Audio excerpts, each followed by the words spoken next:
Absolutely. Well,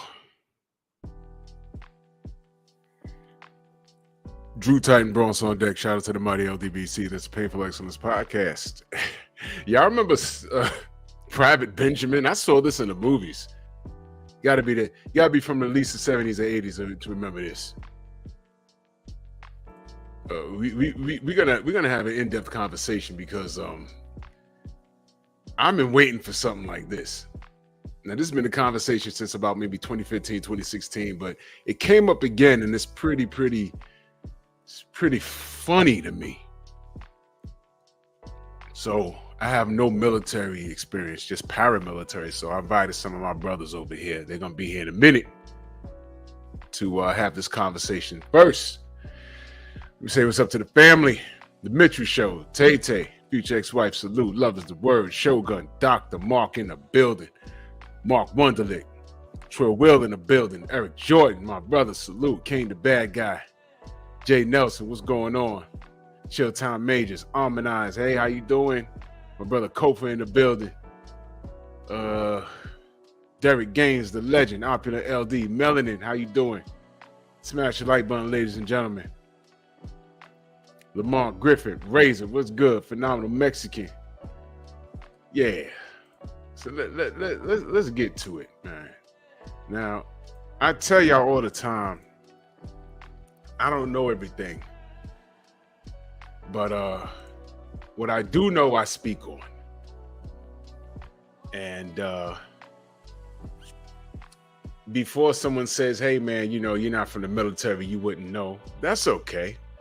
Because I wanted to get military opinion. Quiet Storm, salute to my brother Quiet Storm. Yeah. Hold on a second, I'm sorry. All right, sure will. Quiet Storm, my brother. In the super chat, much love and appreciation, man. He says women are not ready to be drafted. And I'm a 21-year retired combat veteran. I'm so glad you're here, good brother. I'm so glad you're here, good brother. Because we're gonna cook on this. 704 Joe, salute. We're gonna cook on this. And I got some company that's gonna come in and share the panel with me in a minute. But this was a interesting conversation. Big Joe Townsend in the building. This was an interesting conversation. And I got a little chuckle out of it. I really did. I really got a little chuckle out of it because I said, you know, all of this talk about equality, and they want to discuss equality, but then they don't want to adhere to gender roles. You notice that? Now, before we go any further, let me explain to you my stance on it. Do women deserve equal rights for, equal pay for the same job? Yes. I work for transit. Any woman with the same amount of time on the job that I have, she absolutely deserves the same pay that I make. Period. Same job. Now, with that being said, when it comes to the military and defense of our country, in my opinion, and this is my opinion, can women, do they have the right to go into the armed forces? Yes, they have the right. Do I believe they should be there? No. No. I've known women that have seen live combat, and as tough as they put out, and they could be hetero or G.I. Jane, lesbian type. The ones that I've spoken to, when they start talking about live combat, they've broken down. And that's okay, because I've spoken to men that have broken down. When one minute they're talking to a friend that they've made over the last 6 months, and then they roll over a landmine, Tommy, and they go to grab Tommy, and his lower part of his body's literally missing. True story, that's what I've heard.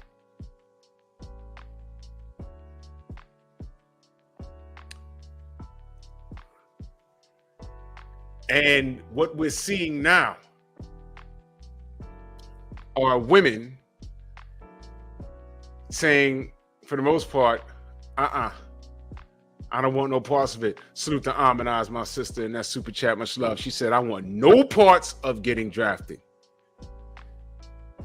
Thank you for your honesty, my sister.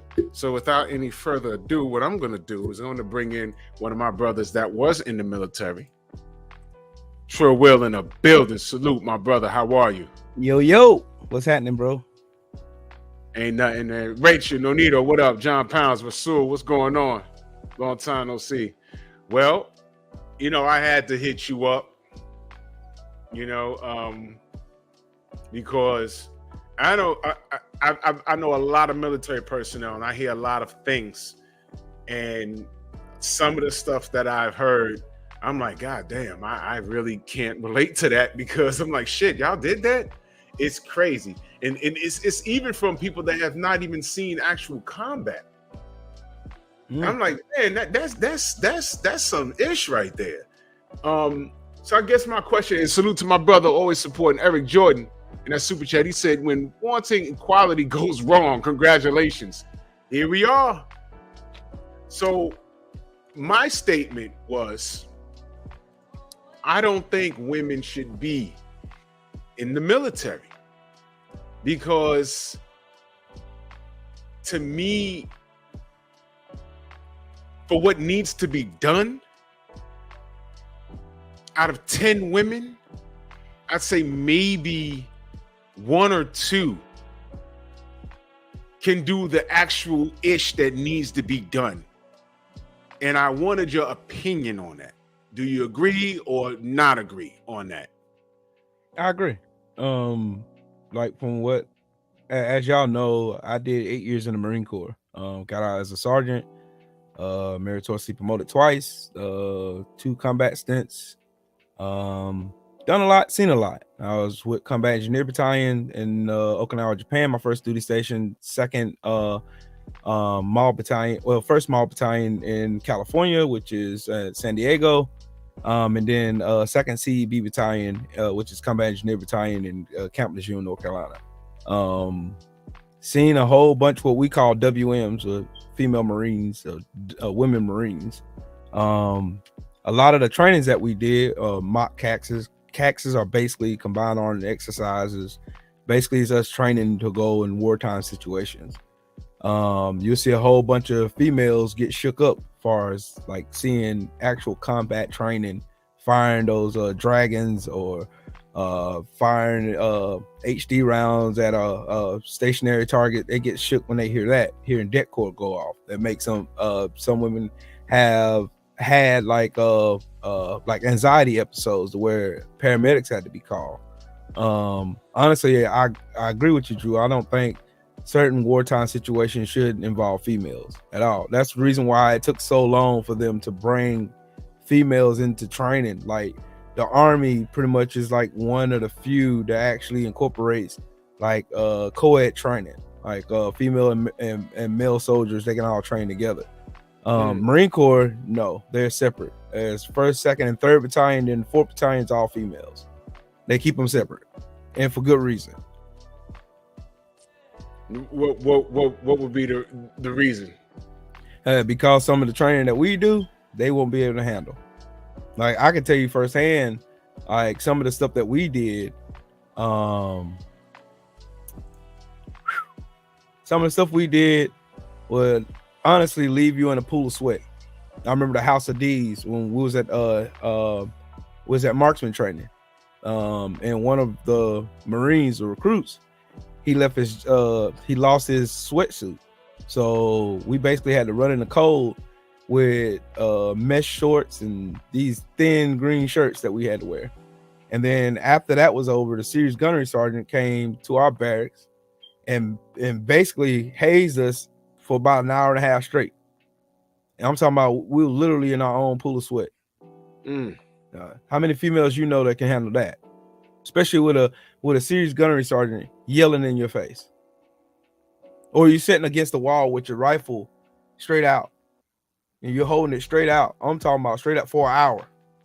Like your arms are shaking and your hands are shaking. You can't, and as soon as one person drop, it's another 30 minutes. Oh, fuck that. I remember those. So I remember it like it was yesterday. I remember. They wouldn't be able to handle that, man. No. That's not fun. And the person that messes up, you know, he messes it up for the whole company. He be wanting to kick his ass. Blanket parties, you know. We did those too. Cool. Yeah, I know about it. I know all about it. So my brother IROC came through. My brother Kofa. All y'all brothers is military, and I'm gonna start off with my brother IROC. Welcome back.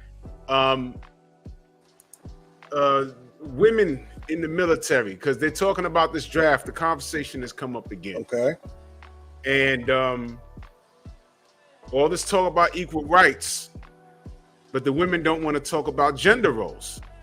Oh, 100%. Now, I believe a conventional job, I agree. Like women on my job work the same job, same amount of hours, they deserve the same pay. Right. I feel personally we draw the line when it comes to defending the country, because that's a whole different level of job. Oh, and it is what 100%. needs to be done physically. Women can't do what we do. So, your thoughts on that? Now, okay, to go on with the brother Trill Will said, okay, so like I was in the Air Force, but my particular drill sergeant, his dad was Marine Corps, and then in our flight we had what was called a training DI, and he was actually Air Force Honor Guard. So with us, there was no room to play. Your creases had to be like this nonstop. Your boots had to be shined to the point that you could see your face in them. And when it came time for PT, there was nothing to play with. You got it. First thing in the morning, as soon as you got up, as soon as you got on the grinder, and then depending on how you performed, you got smoked again when you got back inside. Now with us, we had so like my particular flight, I was the 331st Training Squadron. We had 5 different flights, 4 male, 1 all female. They did not, under any circumstance, intermix the males with the females. The only time they did was during graduation. Other than that, that was it. You did not intermingle with them. You did not speak to them, and if you got caught, that was on you. But to speak on what you said, like, okay, when you get into certain jobs, let's say like spec ops, or what I'm saying, different like, okay, so my job, I was a 2T331 special purpose mechanic. Anything that did not fly, we fixed. We did the first ever engine transplant and hydraulic cylinder transplant on a 40K aircraft loader during Operation Enduring Freedom. That thing had to be ready to go in a matter of 35 minutes to get on the C-130 and go overseas. Now, I don't know if anybody here has ever worked on one of them, but just the hydraulic cylinder alone weighs 1,500 pounds. That's just the cylinder alone. The engine itself is damn near 1,000. It's a straight Detroit diesel. So now, will I say that a woman can't do it? No. Because obviously, if she wants it bad enough, she'll push for it. But when it comes to the physicality of certain jobs, when it comes to like Trill Will said, the hazing and the stuff that goes on behind the scenes, and just a lot of the unwritten rules, when it comes to that, they're not going to do it, because like you said, they want equal rights, they want equal treatment. But when it comes to what we have to go through to gain those certain jobs and to gain those certain titles, they are not going to stand. They are not going to walk that line. Very few will. Very, very few. God damn, man. God damn. Well, this is the conversation, ladies and gentlemen. I'm just trying to understand, because what I'm seeing is this conversation has come up again, and I'm gonna Not play to for mention, y'all. real quick, Go ahead.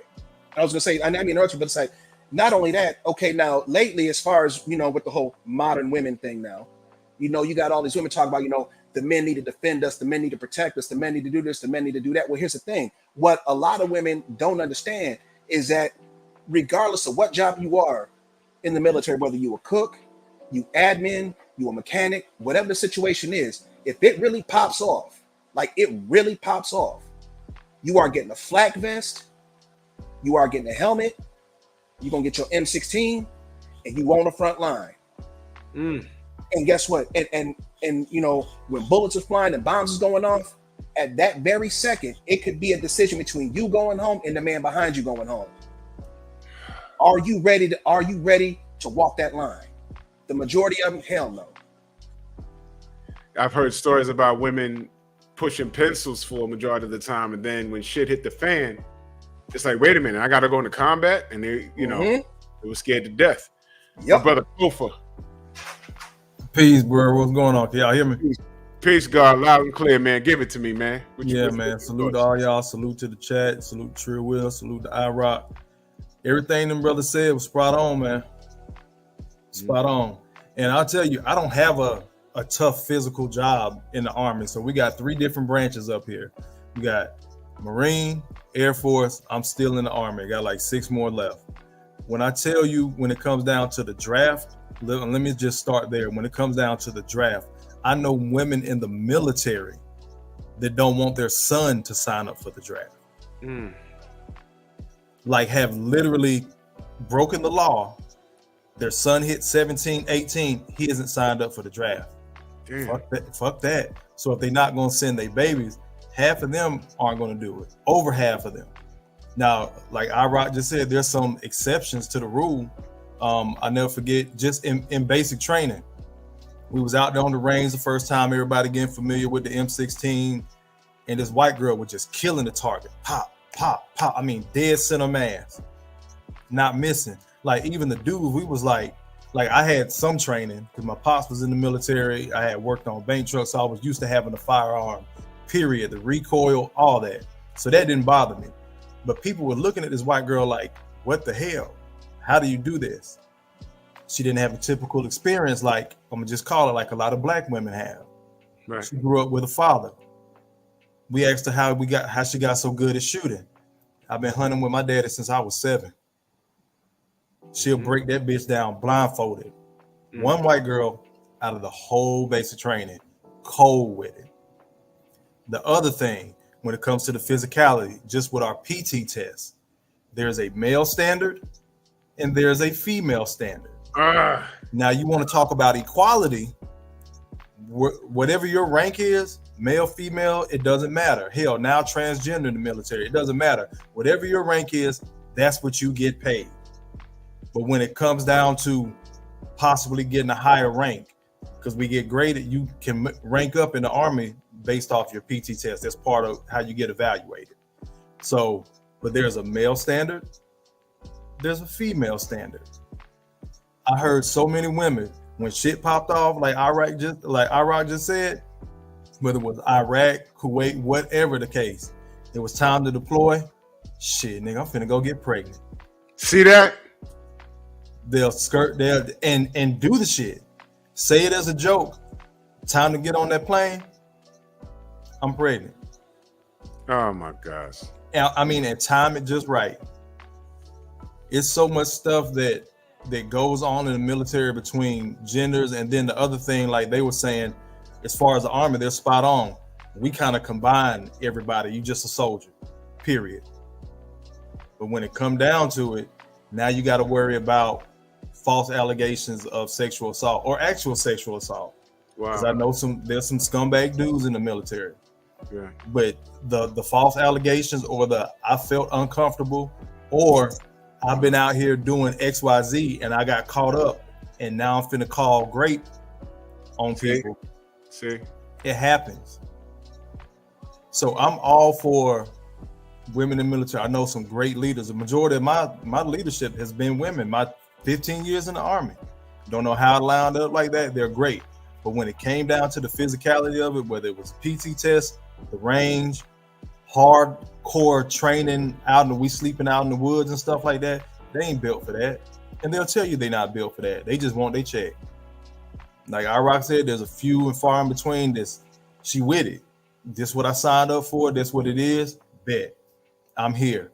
Majority of them, we got to stay where? For how long? Hell, taking again back there. This isn't even me getting ingrained in the military. Going back to basic training. When we was out there on our training, we was out there in the woods. They drove the females back like 2 or 3 times a week just so they could shower.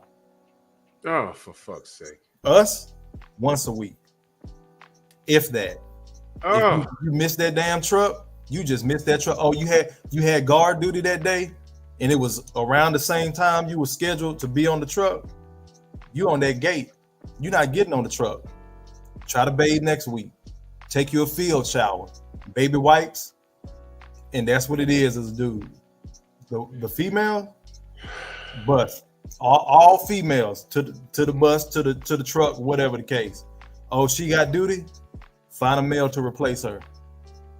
Oh my God. So they talk about equality, but they ain't really with that shit. Same thing with when all that shit popped off, was it last year before in Ukraine? What'd they do? Got all the women and the kids out the country. Yeah. The men that had been retired from the Ukrainian military, they got called back to duty. Sure did. It sure did. Well, here's what I'm gonna do. You can go to our sister Rachel, and I wanna hear her opinion and her experience in the military. Rachel, the floor is yours. You on mute, Ma. Oh, well, that was great. I was talking and it was only that's some good stuff too. No, I'm just playing. Shoot, I got drafted into the Air Force out of high school. I fought at the Air Force Academy in Colorado, and that's where they found me. I say I felt like back then there was a lot more, I don't know if I'm going to get canceled, but more manly men back there. Okay. But I was coming in from a household where my dad wanted boys. So I was trained like a boy. So when I went to basic training, the first thing that they did when we got off the bus, they start yelling at you. They had TIs all up in your face. And I'm over here freaking laughing. Like all the girls are crying. So emotionally, I know what the panel's saying, because there's a lot of women that are not used to that. They were daddy's little girl. I was daddy's little boy. So if you couldn't, this is what I told them when they came to me and they're like, why aren't you crying? And I asked them, I was like, can you touch me? And they said, that's the stupidest question. I go, actually, it's not. I was like, can you choke me? Can you knock me out? Can you, all these things? And they're like, no. I was like, then you're going to stand here yelling at me all night if you want to, because that's all I've done my entire, when I was fighting Taekwondo career, through all that stuff. That's all I did was get yelled at. So go ahead, waste your breath.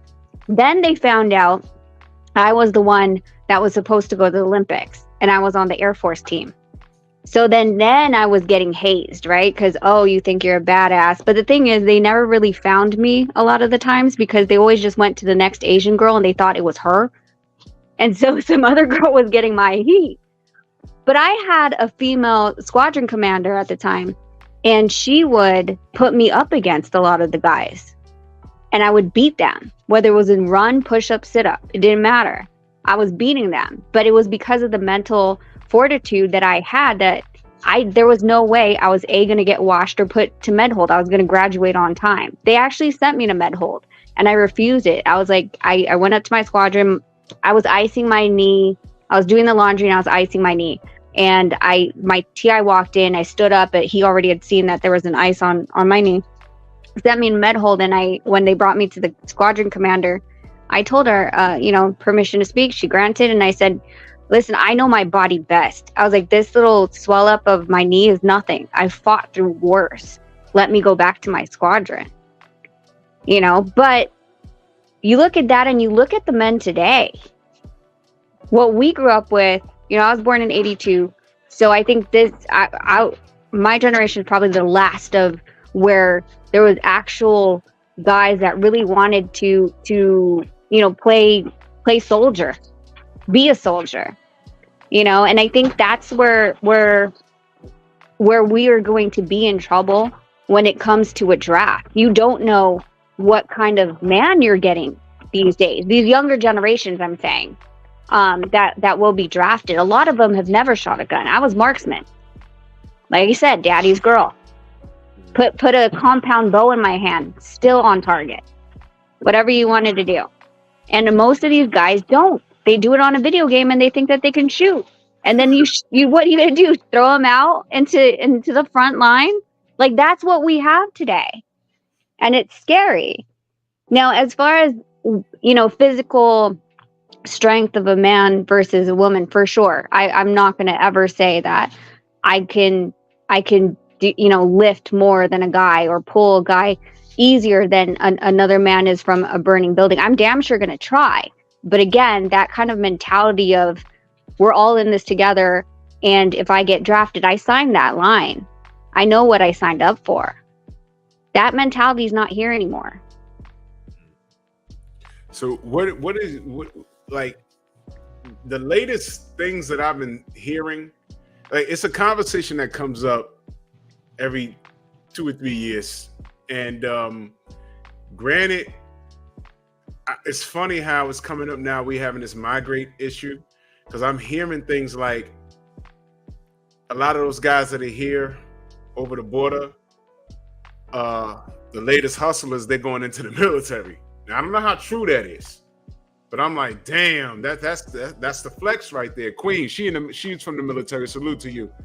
But there's women like yourself, like Queen 71 in the chat, and a couple other sisters I know that are about that life.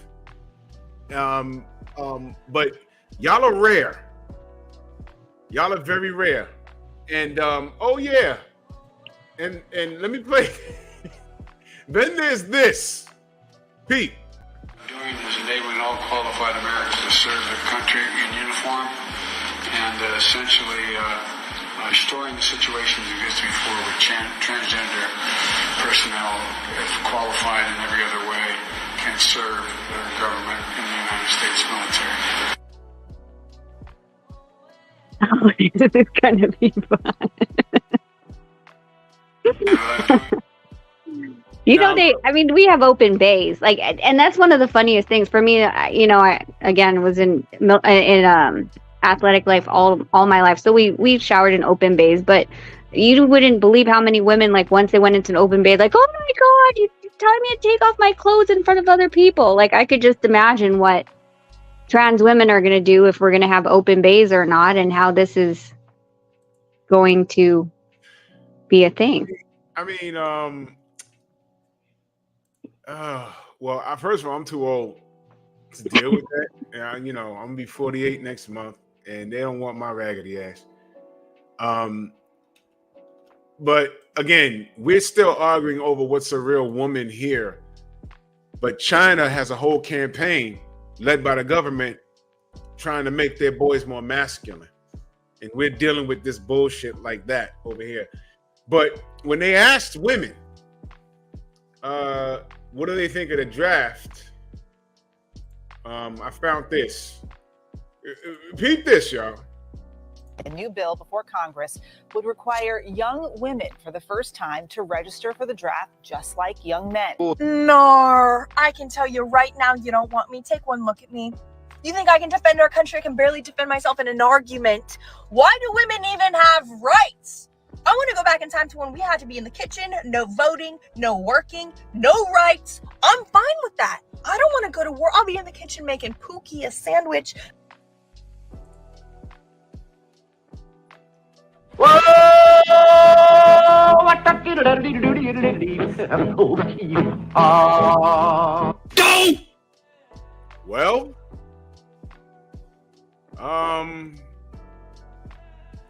yeah.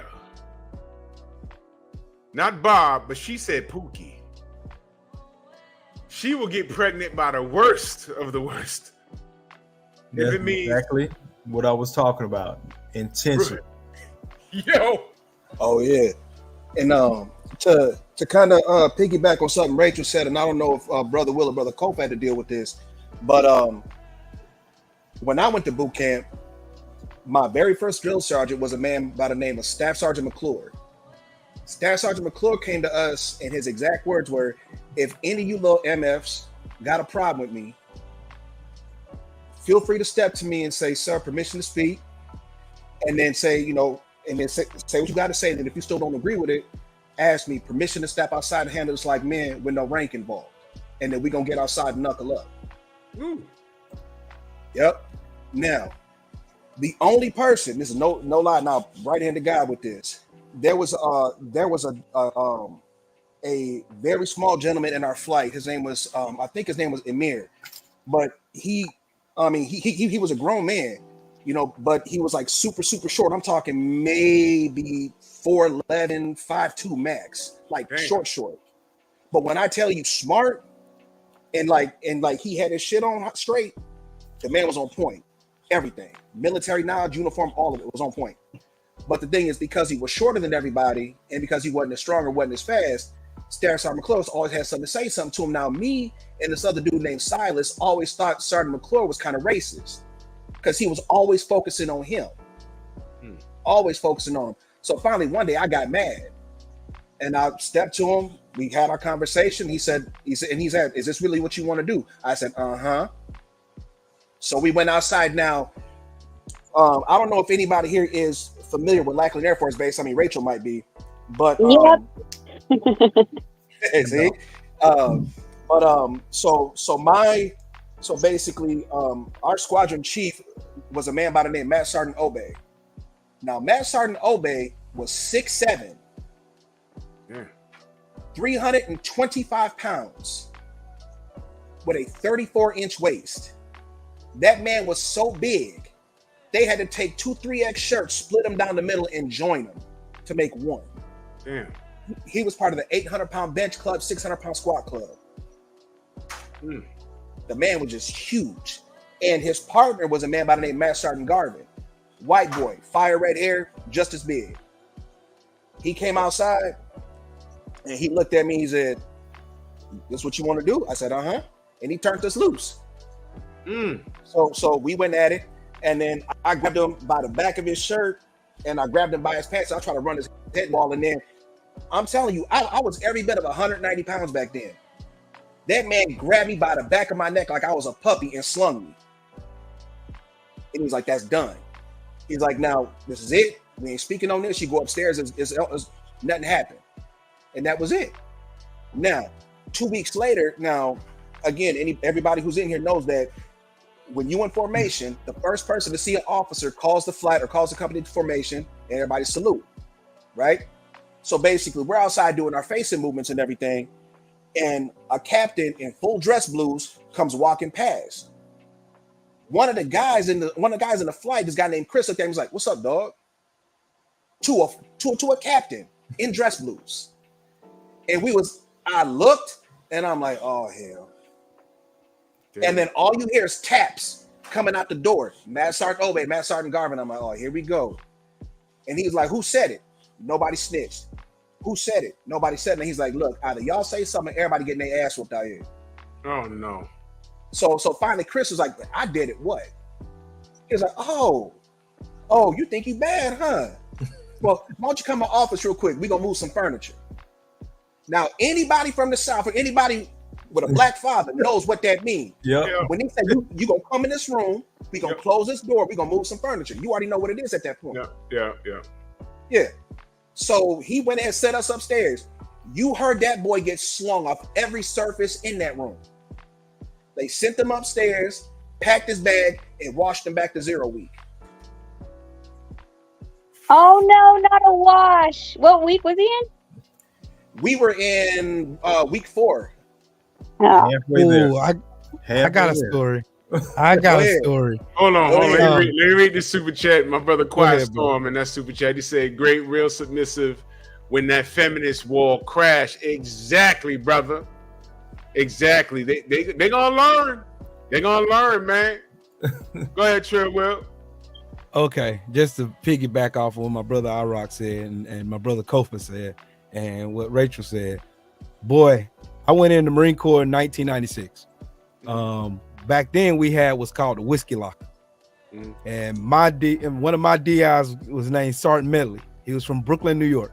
He was a Golden Gloves boxer, and that man was every bit of 5'1", about 220 pounds. And I'm talking about brick house. He walked around with no neck. He walked around like this. When I came in, here's a funny story. It's funny as shit.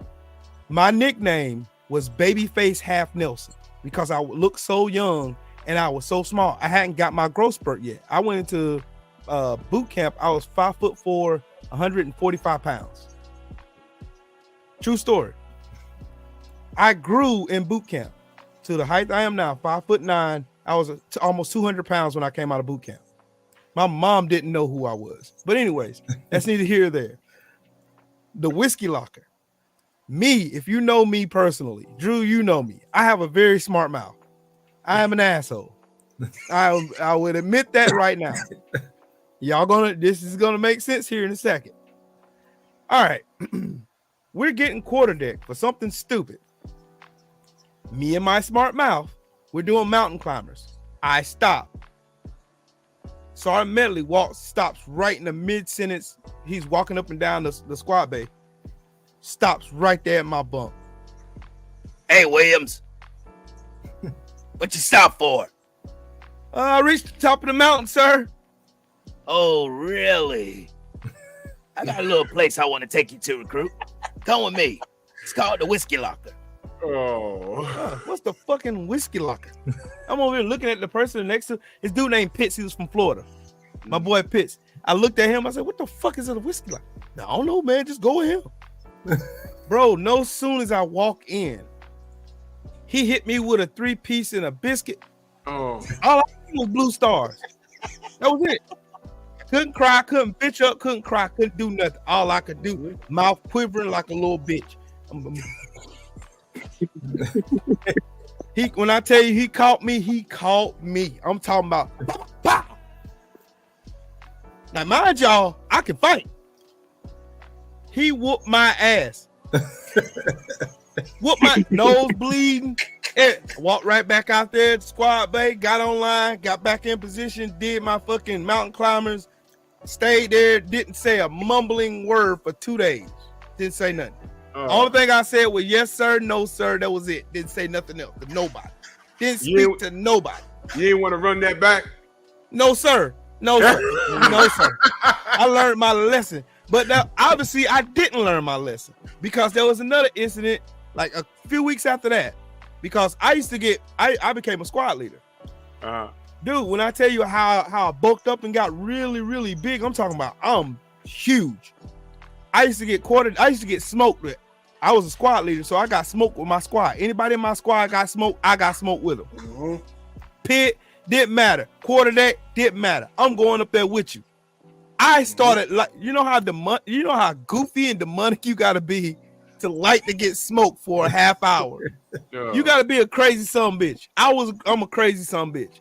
I liked it. I was smiling the whole time I'm doing push-ups, arms shaking and everything. I'm talking about my arms shaking.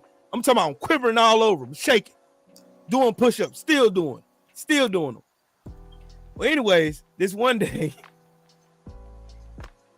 my goofy ass decides to smart off the Sergeant Medley yet again.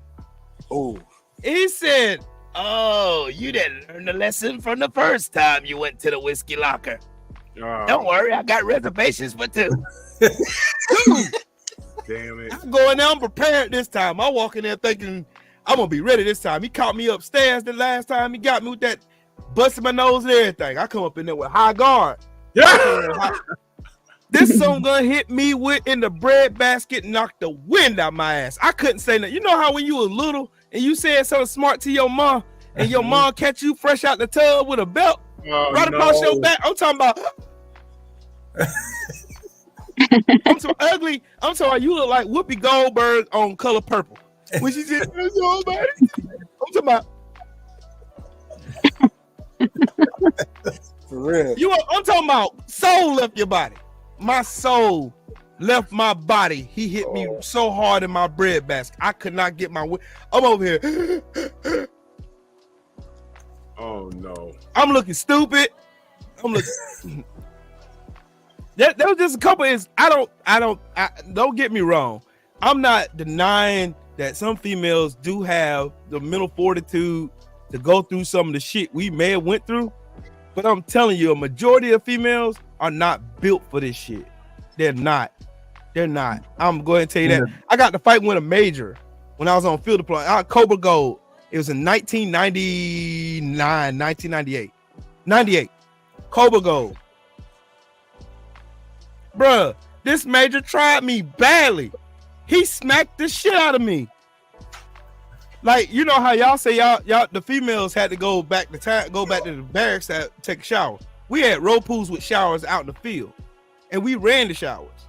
So it was a specific time the females had to take a shower by themselves. Couldn't no males be present around. Only the operator of the row pool, and they had a big ass fucking tent around them, so you couldn't see in the showers or not. Bro, I was walking to the row pool because I was an engineer. I was an electrical engineer. I pretty much put power in the field. I'm walking. This major's mad. He's mad as fuck because he ain't got no drops in his tent. Mad. He sees me. Then I'm a corporal. Walk smooth past me. And he smacked the shit out of me. Open palm smack. Knocked my cover off and everything. I'm like, what the fuck? He said, what you gonna do about it? We're in the field, mind you. I wore his ass out from every bladder I could find. My gunnery sergeant Copeland, I'll never forget that man. Gunnery Sergeant Horace Copeland. He seen me beating this major's ass. He seen me. Siri, stop listening. Hold on, Siri's listening. This major is getting his ass. I'm talking about I'm whooping his ass from one pillar to post. I'm beating the brakes off this man. Gunny comes over there and grabs me by the back of my blouse. Grabs me. Hey, Will, what's wrong with you? What's wrong with you? He said, this man just slapped me. Gunny looked at me. This true? He said, yeah. And what? He on the ground, face all dirty and bloody. Cause I'm talking about I'm wearing his ass out. I'm just saying it's instances like that I don't think females will be ready for. Cause you got some butter bars, some majors, you got some of those captains out there to get that rank because they went to college and they went through boost or they went to officers training course. And next thing they went to OTC, and then now all of a sudden they think they somebody, especially the butter bars. The butter bars are the worst.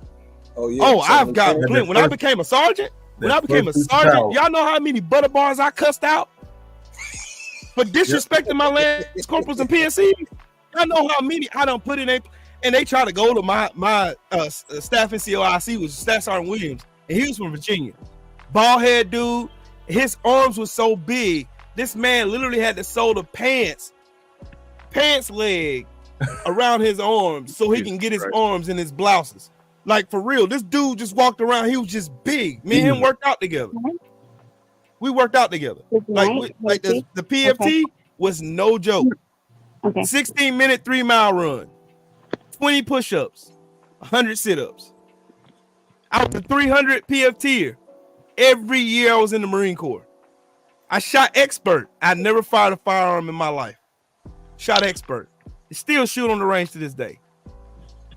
Some people are born with it. Some people are not. But I feel the mass majority of them are mostly males. Unfortunately. Though, like I said, I'm not knocking females, but you just can't do it. Quiet Storm said, Siri making reservations to the whiskey locker. man, who you telling? Well, I got stories for days, bro. And I remember when you said something about blanket parties. Remember when I told y'all at the beginning of this, where we got the House of D's put us. Basically, it was us in our own pool of sweat, right? Yeah.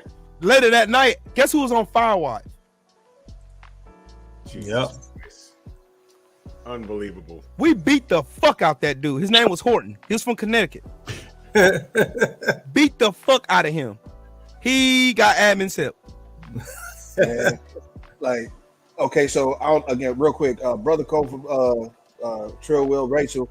Now, I'm pretty sure every last one of y'all is familiar with the term house mouse. You know what I'm saying? So so basically, we had this dude named Nelson, right? He was a house mouse. He was a house snitch, and so we had to do our physical right before graduation. Now at the time in the Air Force, the males had to hit 18 minutes, women had to hit 16 minutes. In what? And then 2-mile run. Okay. And then and then the males had to hit like, at the time I think it was like 40, 50 push-ups and like 30, 40 sit-ups, something like that. You know what I'm saying? So he barely, I'm talking just barely got the push-ups and the sit-ups. Just barely got them. But when he did that 2-mile run, he literally ran 400 yards and walked the rest of the way. Ooh. So then, right? So now mind you, we had, so in between when we did that and when we left Warrior Week, we had a week in between, right? Basically like a bye week. He literally made us. Now, if anybody knows anything about San Antonio, Texas, it's hot. From like May till damn near October. Hot as hell. Like you get them Black Flag days, they don't even let you go outside. Yeah. You know what I'm saying? So every day that we could be outside, he had us outside standing at parade rest, waiting for him to do the 2-mile run. Oh shoot. And every day, every time he did the same thing. He'd run a lap or run like a lap and a half and then walk the rest. And we had to stand there at parade rest every time. So finally, like that last night, we was like, we whooping this motherfucking ass. Like, nah, shit, we done waiting for him. You know what I'm saying? Staff Sergeant Matthews left that night. I was on guard duty. We towed his ass off. What did y'all do? What did y'all do to him? Man, put like this. If you've ever seen the movie Full Metal Jacket, that's exactly what we did. We threw a blanket over him, pulled that bitch tight, put the soap in the socket. Ooh. The blanket surprise. Yep. Whooped his ass. Now, mind you, we thought he was gone for the night. Staff Sergeant Matthews came back with somebody else. And they saw dude all beat up. He was like, I fail. Now, but hold on. No. That ain't the best part. Because I was on guard duty, I got pulled in the office.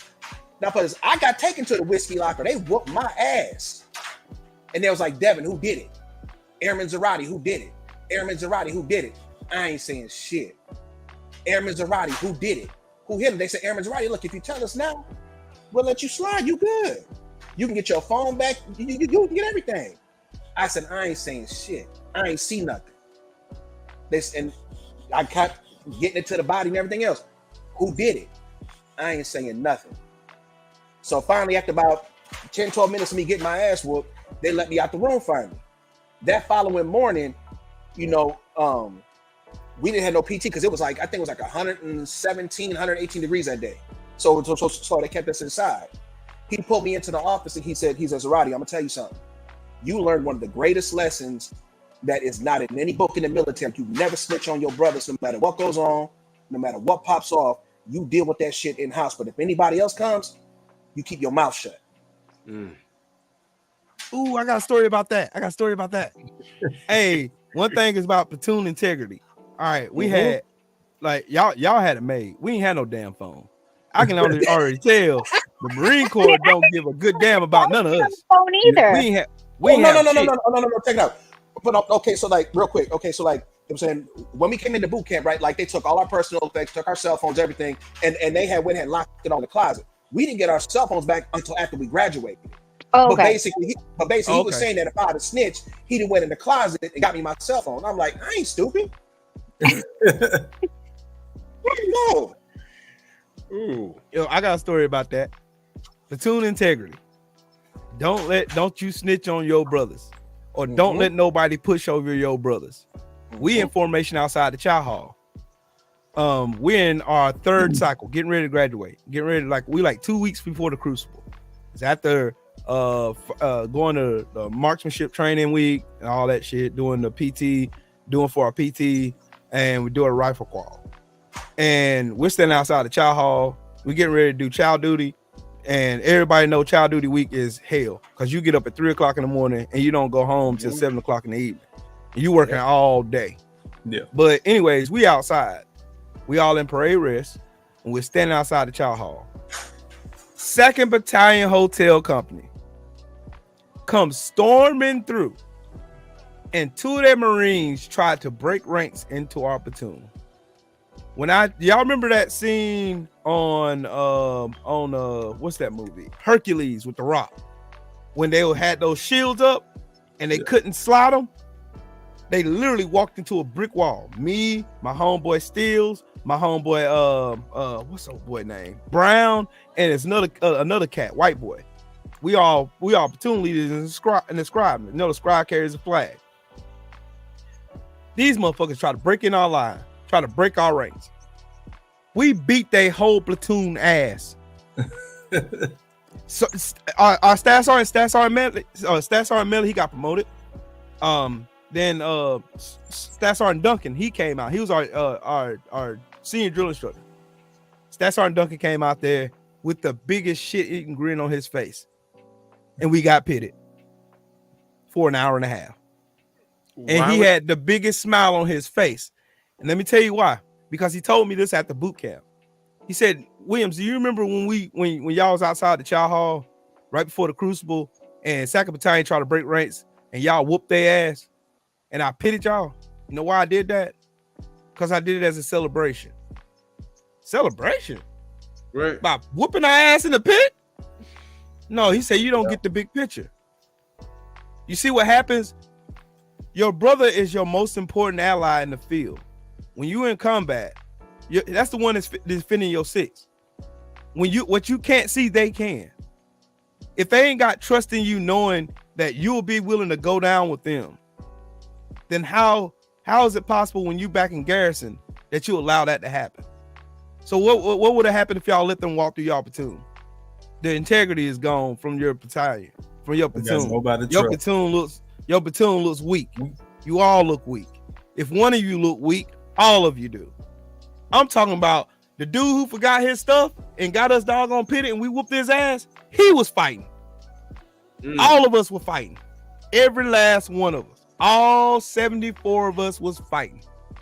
All of us.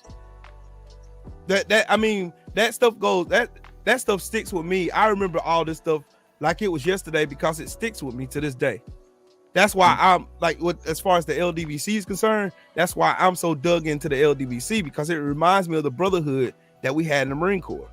Just like the military ain't for the weak. It ain't for everybody. I mean, everybody, you hear all these modern women talking about how they don't need men, how men are bullet bags and all this other goofy stuff they saying. But put them in a situation to where you hearing rounds come down range, where you hearing the clang behind your head. Because I've heard it before. It left me up many a nights. Tell me what they'll do if they see one of their homeboys get their arm blown off. That's what I'm saying. It's a different world, man. And men move. Now, I'm not saying it's impossible for women to move that way, because there's some trail women out there, But let me pull this back up. Would you trust this woman to guard your 6? Until he gets back. I'm cool with that. Drafted into what, my guy? I can't even argue with someone without crying. I'm going to show up in my UGG slippers, my Stanley Cup, with my Dyson Airwrap. I hope my acrylic nails don't fall. Who do you think you're talking to? We're literally all mentally ill. Just qualified. What the fuck? Yeah, no, sounds like fun. I should be free, but I did have a few quick questions before I committed to anything for sure. I'm not ready right now. I just woke up, I was gonna shower and wash my hair, but let me know where it is, and if I'm feeling up for it, maybe I can meet you at the battle. Big thank you to the uber feminists out there. You're the ones who are like, women can do anything. Yeah, I can do everything a man can do. Okay, well, had to open your big trap. Now women might be drafted in the military, and you can't even complain about it because you wanted this. You wanted equality for all. I don't want to be drafted. You did this. Damn it. Ladies, you better be ready for this draft, because I had to pay my first husband alimony. Okay? Equality, we won. We did it. Everything we marched for, we got it. You go fight for my right to pay alimony, because I'm married again, and he's a lot younger than me and super hot. You get ready to go get drafted, and I'm going to sit here and wait for my husband and hope he doesn't leave me and take everything I have. Women, Oh shit! Yeah. They're having a complete meltdown. But hold the on, guess maybe. what? It's more so the fact that, like, listen, like all of the movements that's ever been, right? I mean, even if you look at the LGBTQ, right? Really, it was LGB, not even the T, because that's almost like a different whole category. They should have never been together, right? And in the very beginning, it's just about rights. It's just about, that's it. They just wanted the right to be married. Okay, cool, fine, right? And it was the same for women. They just wanted rights. But then it became, we don't need you. It gets hijacked by a complete extremist side, where then all of a sudden they get into their masculine energy and they think they can be a man. Like, at no rate, whatever I do, whatever I can do, as good as I do it, it will never be compared to Nonito doing it at any effing point. No matter what. We go hand to hand. Nonito whoop my ass. For damn sure, he will whoop my ass. Don't tell him I said that, but he will whoop my ass. So it's literally, it's because of these people that keep going, oh, we don't need men. We could do this. We could do that. It's like, no, you can't. I think Drew, I sent you that whole thing where it's the college degrees of the higher paying jobs. There's no women in the freaking college courses to get those master's degrees in those jobs that they want so bad. Right. That's right. Yeah. I was watching, I don't know why I've been on this kick, I guess because of everything going on politically, but I started looking at like the breakdowns of older civilizations, older nations. So I've been looking at a lot of Rome stuff and how the system broke down, and it started breaking down internally, like civil wars and stuff like that. And when I was watching tonight, it's dope as hell. It's a dope ass documentary, but the Queen Cleopatra documentary on Netflix. Now, Cleopatra, she's spanning the test of time. Her name, her as a queen, doing stuff like that. It was one part that I never knew about historically, when she was basically married to this other dude, not Caesar. It was whoever. Mark Antony. Yeah, Mark Antony succeeded him. They married. She had twins for him or whatever. But they were going to war together, and she was the type that, I'm going to war with my soldiers. So everybody respected her. So his ships were leading first. His ships started getting their ass handed to him. What the fuck did she do with her ships? She turned them bitches around and headed straight back to Egypt. Left them out there. Pissed, right? So eventually it came, Egypt broke down. Rome eventually took Mark Antony's spot, killed him or whatnot. But all that stuff started internally from, long story short, listening to a woman. She made some poor decisions. She made great decisions prior to that. But when the game was on the line, she folded. And it cost that. And now I just bring it back to where we are in America, where we're having this discussion about, women being drafted, transgender men or women, whichever category they fall in, having to be drafted as well. And the thing is, we haven't even had a draft since Vietnam, because Vietnam was that bad. Like, my dad served 3 tours in Vietnam. So the fact that he survived and the stories I've heard from him, imagine if women had to be drafted back then. Yeah. Like the older dudes, they didn't come back right. It's cats in the modern era that don't come back right. I haven't had to go to the sandbox. I was in Guantanamo. So the motherfuckers that caught the terrorists, I'm in the jail with them when I was working down there. I'm not right, just from that experience. So I can only imagine getting shot at and having to shoot back and things like that. But which I'm mentally prepared for. Like, I've already I had to accept death when years before I got in the military, I was working on bank trucks, like I said earlier. So I had to accept, if I got up this morning and somebody wanted to ride the bank truck, I may not make it home. So that part of my brain, I had to learn how to turn off early. Regardless of how many women I've seen in the military, no matter how long, again, when it's wartime, physical time, they not with the shits. Everybody's not going to be Rachel. Rachel knows she's one in a million. should we yeah, and I see the chat. Let me ask you this. I just asked you, would you feel safe if any of these women guarding your six? The answer is no. Should we just skip that to avoid that? I would not trust that woman to go through basic training next to me to do anything. They'd get washed. They'd get washed so quick. Let me tell you. Check this out. Go ahead. Oh, my bad. No, I was gonna say, but hey, look, it's worse than that. And like, I'm not. I don't know if it's gotten to all branches, but I know for a fact it's in the Army and the Air Force. And like, this shit like just curdled my stomach. They got stress cards now. They got stress cards. They will. You dead ass hold the card. I'm talking about. Don't stress me. They pull you out of formation, set you in the shade, let you sip your water, and then smoke the shit out of everybody else. But what they don't tell you is what me and Trill was talking about a second ago. The minute your ass go back in that bunk, it's over. You catching it. But now, too, here's the thing. Because see, now what they're doing is, instead of just a delayed entry program, they're doing fat camps and then sending them to boot camp. Like, they'll bring them in, enlist them, put them in a fat camp, get them to drop the weight, and then send them to boot camp. So not only are they doing fat camps first, they're giving them stress cards. And they can't yell at them anymore, right? Because I thought I saw something in the Army. Yep. Nope. That's Yeah, right. when we got off the bus, Drew, they attack you as soon as you get off that bus. They attack you, right? Not anymore. They grab your bags, they start throwing your shit. I Yeah. never forget that. Going into basic training, like my drill sergeants was some calculated, psychotic motherfuckers. When we first got on the bus, it was just quiet and peaceful. And I'm sitting back, I'm like, this shit not like the movies.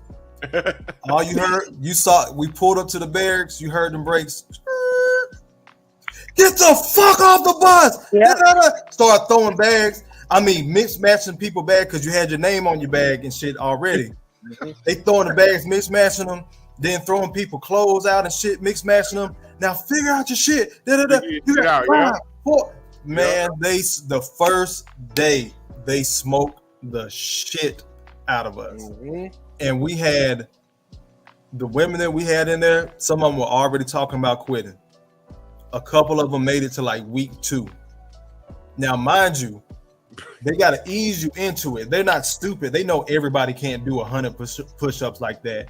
So while they smoking you're really building your body up. They got to tear down what you were before, get you into this military mindset. So it's supposed to get smoother as you go along. That's why you go from red phase to blue phase to white phase. You got a little bit of freedom, shit like that. But week 2 in red phase, them chicks was falling off. One chick twisted her ankle. Twisted, not sprained, not broken, just twisted her ankle. We had to go run the next day. We're running. Drill sergeant, I can't. He was like, oh shit, here come the tears. He didn't yell. He didn't cuss. Oh shit, here come the tears. That sentence broke her. Her ass went in there and talked to them the next day. She was on a bus by the end of the week going back home. Just because they hurt her feelings. Hey, I got a question for y'all. I remember week 2, and when I was in boot camp. This is after the gold footprints. And he getting on the bus saying, "I'm your mama, your daddy, your God. I'm everything. Nothing else outside of this exists. I'm everything."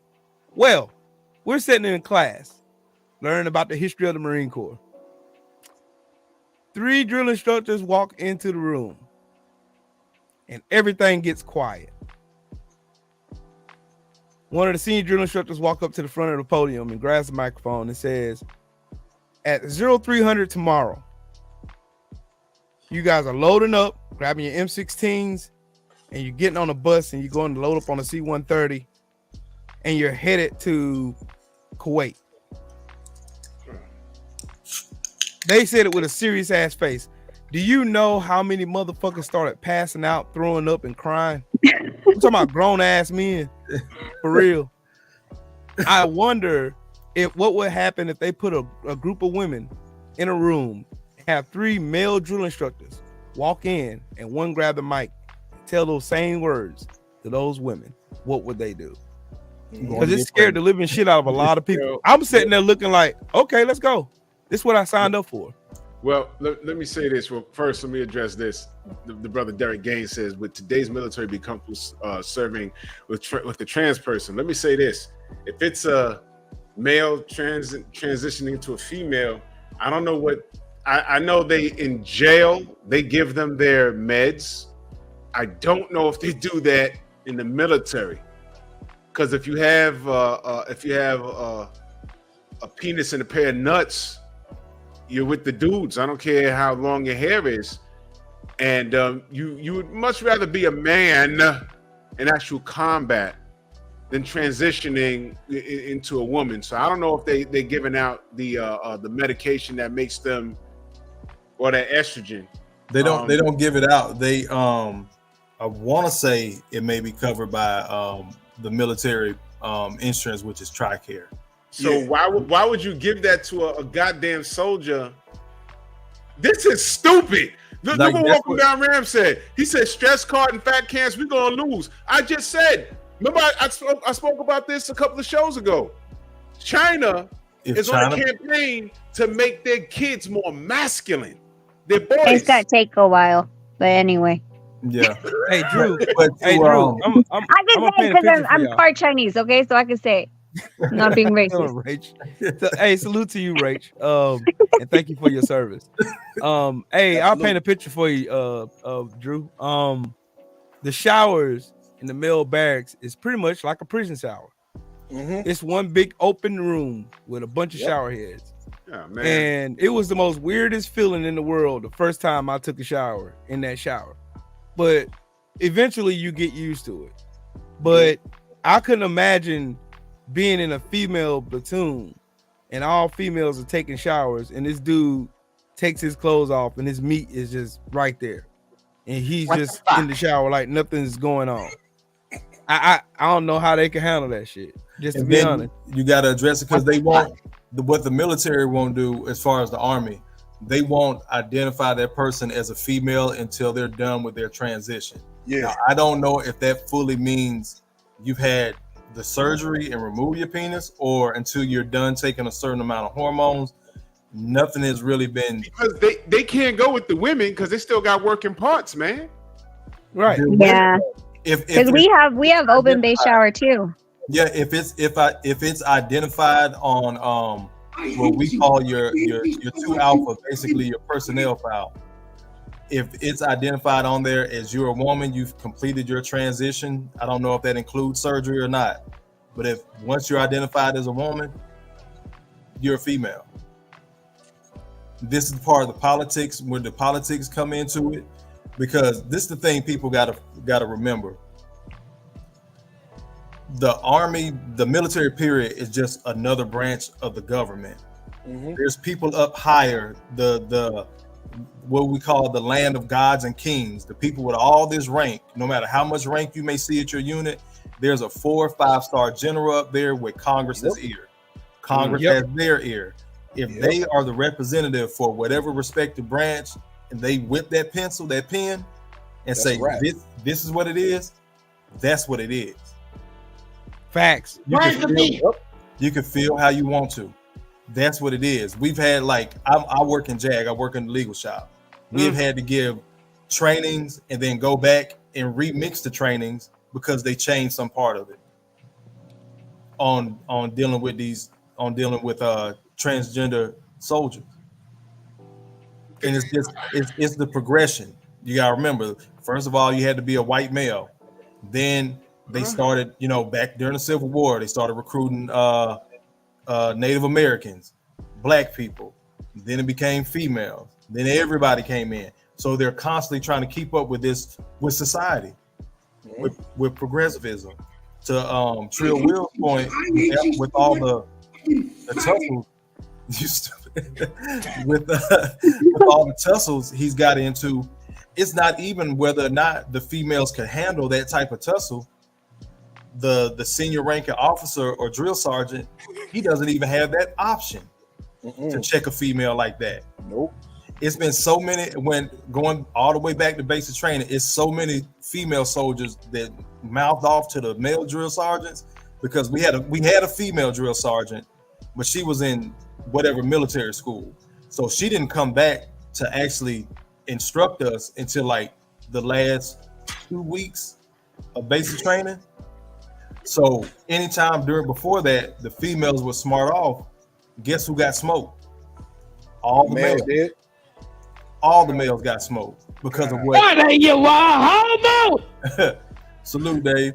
Because she got in her feelings and smarted off to the drill sergeant. All of us got smoked. Even now, being in 15 years, if a female says something to a male sergeant or superior, whatever, you can't even say nothing to it. First thing he does is look for a female sergeant to go, hey, you need to go talk to this soldier, this, that, and the third. Man, this is He some doesn't even want to be accused of being unfair, sexual harassment, anything.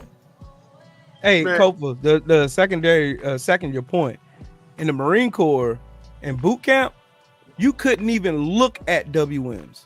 You couldn't even look that way.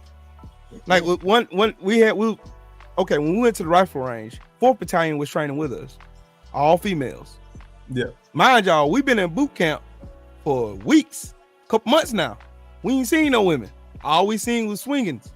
Yeah, see them walk around, and you see a female drill instructor smelling like good perfume, and your eyes get big. I remember there was a Staff Sergeant Riviera. She walked by our platoon. We was going to the chow hall. My dog Pitts from Florida, bless his heart, happened to look at her. I'm talking about he followed her. I'm talking about his eyes was locked on her like a cruise missile. She stopped her platoon. Stopped our platoon. Sergeant Melly couldn't say nothing. Not one word. He didn't utter a word. He just stood there in parade rest. And that staff sergeant chewed his ass so bad. What are you looking at? Why you got your eyes on me? You got fat ass. That's what he wanted to say. Yeah. But you can't say that shit in the Marine Corps. You can't. You can't say that shit at all. And you that's say the that other shit thing. to her. A female sergeant, or superior getting in a male's ass, perfectly fine. Yep. A male to a female, he got to tread lightly. Very lightly. Walk on eggshells. Man, see this, man. Or the most he can do is have another female sergeant there to witness him chewing out that female soldier's ass. Hey, it was so bad. I think there's only one time I supposedly got in trouble, but it was in tech school. So tech school is totally different from basic. Basic, I was the one that always challenged them, but they never did anything. In tech, they tried to catch me for the hell. I think they said in phase 1 I was driving off base or something stupid, or I was drinking in uniform, something stupid. And they had the date and time and all this shit. And funny, because I went to tech in Mississippi, and they told me, they're like, oh, you were drinking in uniform at the park at this time, and I was like, all right, are you done? They woke me up at 3:00 in the morning just to fuck with me and ask me all these questions. I was like, I'll get back to you tomorrow. And of course the tech sergeant was yelling at me at 3. I was like, I can't debate with you right now. I'll get back to you tomorrow. So after class, that the next day, I went to the pool and came back, and I gave him my freaking slip from the pool. I was like, listen, I was out at the pool. This is my time in, time out slot. So I was sitting here in a bikini getting my tan on. You can't tell me I was in my uniform if I was pretty much half naked at the pool between this hour and this hour. So next time that you guys want to try to yell at me at 3:00 in the morning, at least go and check where I was, and I didn't sign in anywhere so I can cover my ass. And then I walked out. Damn it. Y'all can get away with that. Let me walk into my Your black ass better not say you somewhere getting a tan. I was out there getting a motherfucking tan, sir. It was tech school on a Saturday. Oh, you're at Keesler? Yeah, I was at Keesler. Yep. Uh-huh. Hey, our engineering school was so bad. Like the first 3 floors was all male Marines. The 4th floor were female Marines. When we did night watch, when we did night duty, we could not go on the 4th floor. They had a female Marine for that. You couldn't go nowhere near female Marines at all, unless y'all were out in town. Anywhere on base, nope. You ain't going around them. You can wish upon a star all you want to. We had one dumbass who thought it was gonna go sneak up to a WM room, and he ended up getting office hours for that shit. Oh my God. Yo, salute to our brother, that dude named Dave, in that super chat. Much love and appreciation, showing support, man. Salute, man. Oh my God, man. For the whole, my bad, Drew. Yeah, I got some more for you. You know, I had to get this. First of all, she looked like, what was that movie with the motherfucking doll? Megan. Megan, yeah. Don't this bitch look like a black Megan? Oh, hell no. First of all, this bitch creepy. All right, she creepy as fuck. Let's see what this doll has to say. What the creepy ass? She speaks. Let me hear this. Women shouldn't be in the military. Well, in combat. For the first time in history, women may be included in any future military draft. What's actually worrying is us casually talking about reigniting the draft. But I digress. Look, in the interest of freedom, anyone who wants to join the military should be able to, provided they can meet the criteria and the standards. But when do we get to stop pretending that men and women are physically equal? They literally put Ted Cruz's quote about how women should never be in a circumstance to face hand-to-hand combat with a man as if he's wrong. And before this reaches the side of TikTok that shares a collective 15 brain cells, and my comment section is filled with, "This is what you wanted." No. If that's the generation you're drafting, we might as well all just pre-plan our funerals. You're better off sending out Gen X women than Gen Z men. This next gen. Oh shit. See, that's what I'm saying. That's what I'm saying, I'm though. not gonna argue with that. But like that girl, the one that looked like Megan, like that's like those are the types of girls that, and we've talked about this, Drew, all the time. Like I dress up when I have to, but normally most of the time I'm freaking wearing Walmart sweats, right? Like I'm the girl that there was a line to go to the in the women's bathroom. I'm the one that went to the men's when there was no men in the bathroom and pissed in the urinal. I was like, I'll pop a squat right on top of it. I really don't give a shit. I need to go pee, or I'll go in the bush. But there's so many women that are like, oh my God, I can't, like, it has to be a toilet. And like, you're going to have to just dig a hole if you have to do that and squat. Get the fuck over shit it. In the woods with an E-tool. That's what I'm saying. Most women are cut for that, Rachel. Nope. Which is fucking weird. Like, you have to be able to survive. I guess women aren't used to having to be able to survive, right? So now with all this stuff, and they're saying that they can survive, they feel like they can survive in a first world fucking country, okay? We're in a first world country. Most of the problems that women have in our country are bullshit fucking problems. Bullshit problems. And they're all on TikTok, and they're like, I can't pay my rent. You can't pay your rent? Bitch, you have a fucking Mercedes in the driveway. Your nails are did. Your hair is did. So is your lashes and your makeup. And you're talking to me on the latest iPhone, whatever we're on now. I don't even know. Yes. And yet you're crying about that you can't do X, Y, Z because you need more money. Stop. Rach, you have government assistance. Huh? That's why we love you, Rach. No, I mean, like, Drew and I talked about that. Like, it pisses me off because it's so much, I can take care of myself, but really you can't. And I know, I talked to Drew about it offline when, I owned a daycare, and these girls would come in on EOB and their government assistant. All they needed to pay was $15 a month for full-time freaking care, nails done, again, the full fucking works. And yet can't pay $15 on their copay when the rest of the bill is getting fronted by the government. Oh yeah, by the way, also wants me to step in on the dad wanting to see the child. Like I'm supposed to be the police and deal with custody battles. I'm like, no. See that? No. Doesn't this add to when women say they're saying that women are they don't make as much as men and they're underpaid, and we're saying that's not accurate.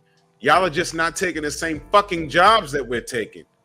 Now, I work for the city, so they can make we all make the same amount, right? But what about the other jobs? Those dangerous. Remember we talked about the jobs on the oil rigs? You can actually lose a limb fucking around out there. Longshoremen, real quick. Yeah, man. It's like now they can take those jobs, they just don't. Even the construction jobs, the dudes that are actually putting the concrete in the highways and drilling shit, and then I see Shorty with the stop sign. It's like, I do construction. Bitch, no, you don't. You hold the stop sign. You're out there in the heat or whatever, but you're not doing what he's doing. Or they work for the same company, but you ask the chick, okay, would you rather make $100,000 a year plugging potholes in the most fucked up cities in America, but you're making $150,000 a year out in all the elements, -2 degrees in New York, 104 degrees in Texas, or would you be cool making, I don't know, $70,000 a year working in the air conditioned office? They're gonna pick the office work 100%. Air conditioned office. Yeah. Dude,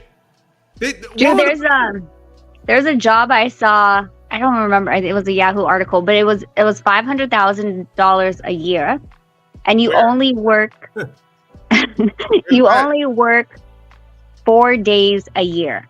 Okay, but you're climbing up a pole to change these light bulbs that are the height of almost a skyscraper. It takes you. I've seen that. You seen that one? Yeah. You see any women jumping at that one? No, you could die. I ain't doing that. But you're only working 4 days a week. I don't even like heights. I said, fuck that. I'll never do that. We got jobs like that. We got jobs like that. And True Will. I'm saying, have you ever been stationed in Japan? Yeah, Okinawa. Oh, okay, so good. Yep, he gonna know exactly what I'm talking about. Now, I will say this, Rachel. Shout out to Rachel. Shout out to Queen 71. There is a place in Okinawa called the Hook and Jab. It's on Camp Foster. Yep, that's where I was stationed at. Sure, know exactly what I'm talking about. I got 8 fights there. Yep. 2 knockouts. That is the one place, I tell you right now, as far as all the military is concerned, the Hook and Jab is the one place you will see men and women get down. Now, I'm telling you now, I've seen some women, no lie. I'm talking women that were Rachel's size or smaller, knuckle up and knock dudes clean the fuck out. I did too. I did too. What's going on over there? No. Okay, so but the Hook and Jab is a bar on Camp Foster, right? It's the NCO club. Yeah, Camp Foster is the Marine Corps base over there in Okinawa. I was stationed at Camp one Foster. of them. Yeah, or it's one of them. Now the thing is, the majority of security is either a sergeant, gunnery sergeant, or higher. Now, that's sergeant. Like See, and here's the thing: they don't care what branch you are. If you Army, you Air Force, Marine Corps, you Navy. If you there and you got a situation, as long as it's nothing but these, they gonna let you handle your business. And when you done, whoever lose, they gotta buy the beer. Ooh. Right. That is a fact. That is a stone cold fact. I knocked this dude out on the floor one time. This master sergeant who was a bouncer there. Master sergeant came up. Hey, double dog. Pounded me out. Went over there. Beers on him. Yep. See? Sat down at the table. Nothing happened. Yep. Dude, we Once ran. that fight is done, it never happened after that. Okay. The Hook and Jab is on the hill, right? Yep. Down that hill is the bus depot that takes you back to Camp Courtney, Camp Schwab, Hanson. It takes you to all it's 6 bases Torrey on Station, Okinawa. Torrey Station. It's 3 up north, 3 down south. And Camp Foster is pretty much down south. Yep. That's where most of the people from ATL, from Georgia, from Florida, from Tennessee, Texas, all those cats are usually down there. The north bases, unfortunately, was the New York cats, the New York, Jersey, Philly cats who would come down the Camp Foster and think because they was from up north, these country dumb bunkins were going to get their asses whooped. As soon as they play Ain't No Play in GA, these niggas getting dusted, son. I'm talking about dusted. Bro, it was World War, I swear, bro. I wish I could call my homeboy right now, but it's late. He would tell you, my homeboy, Jonesy, he is from Mississippi. Man, I promise you, I seen him knock this dude out his shoes when that song came on. On everything I love. Bro, I've seen some fights. I seen this dude get slapped till he cried. I seen this dude get beat so bad he pissed on himself. Yep. At the hook and jab. And as long as no weapons came out, nobody caught no case. Nobody brought no weapons there. Yep. That's a fact. The whole time I was there on island, 3.5 years, nobody ever brought a weapon to that club. It was always these. It was that's what made it so beautiful. Because you gained a reputation from that. I gained a reputation from it. They already knew when they seen me, I'm scrapping. I'm scrapping. I had to be cold with the hands. I had to be. I got jumped in that club. And security would tell you, if you can't fight, don't come in here. Nope. They would The tell scar you, on my if you lip. cannot fight, do not come in here. The scar on my lip. That's on base. That's where that came from. That's where that came from. I got kicked in the face while these dudes was jumping me in the hook and jab because I was protecting a doggone corporal who was grabbing his girls behind, and the dude asked her to stop, and he was too drunk to realize he was being stupid. And then when it came time to fight, his bitch ass ran back to the barracks. I got my ribs fractured. I got kicked in the mouth. My bottom tooth right here went through my lip. And that's why I got a scar on my lip. Right. I went to the barracks after that to barely breathe before I went to BAS and whooped his monkey ass all over the room. True story. I can call my boy Bradshaw right now. He'll tell you everything I'm telling you is 100% fact. Whoa his ass out. All because he left me out there in a bad situation. It could have been way worse than what it was. I got on one of them masks, pause. But the other three, one of those punched me in the back. The other one that was grabbing my leg trying to pull me off, dude. And the other one that just came out with the field goal punch to my face. Yeah. I used to be embarrassed about that story, but I'm not. I got jumped by 4 dudes. What the fuck? What was supposed to happen? I was supposed to be like Rambo and be like Jean-Claude Van Damme and scissor kick him up in the middle of the club or something. Y'all, this is not even actual fucking combat. No, this is in Garrison.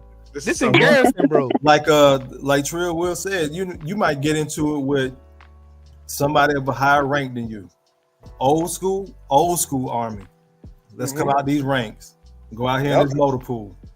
Whatever the fuck happened. Ain't no paperwork. Ain't nobody getting in trouble. None. We got it out our system. Bet. I don't fuck with you. You don't fuck with me unless we got some type of military business to handle. After that, it's done. Good. Hey, Kofa, have you ever been to Fort A.P. Hill? It's in Virginia. No, bro. We went out there, and I got into it with some Army guys. One was a big fat one too, big butterball ass motherfucker. He was talking cash shit. I took my blouse off because then I'm a corporal. Yeah, take my blouse off. What you want to do? I'll whoop your ass. You think because you're a Marine Corps, you tough. Went around the doggone because the only thing on Fort A.P. Hill is nothing but a bunch of white barracks and a PX. The old school, behind that PX is a bunch of trees. So our world class saying is, if you got a problem, meet me at the tree line. Yeah. I told him, let's go see me at the tree line then. I go walking out there, my homeboy right behind me. He's like, oh, Will, you finna beat this nigga ass. Like, yep, I sure am. I'm about to show him a lesson. Go back there. This dude thought because he was bigger than me that he was gonna whoop my ass. Okay, cool. He walked back there as soon as he took his blouse off. Bop, bop, bop, bop, bop. He couldn't say nothing. I'm still catching. Boom. All you seen is his head. Y'all remember when Mike Tyson punch out Ball Bull? When you hit him? Oh my God. I'm talking about I'm hitting a boop, boop, boop, boop, boop. Now mind y'all, I'm boxing at the time. This is when I'm boxing. I was seriously taking it into boxing. I fell in love with it, and it was something I was doing, and I had just happened to get deployed to AP Hill, and I hated it.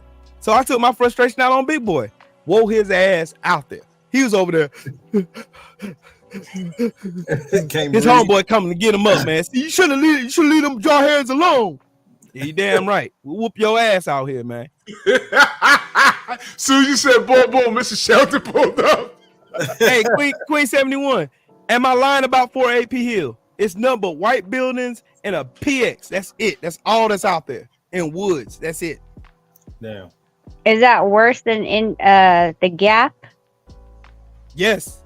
It's worse than a Gap. The Gap. I hated it there. When I tell went you to the what, Gap I hate for like a month.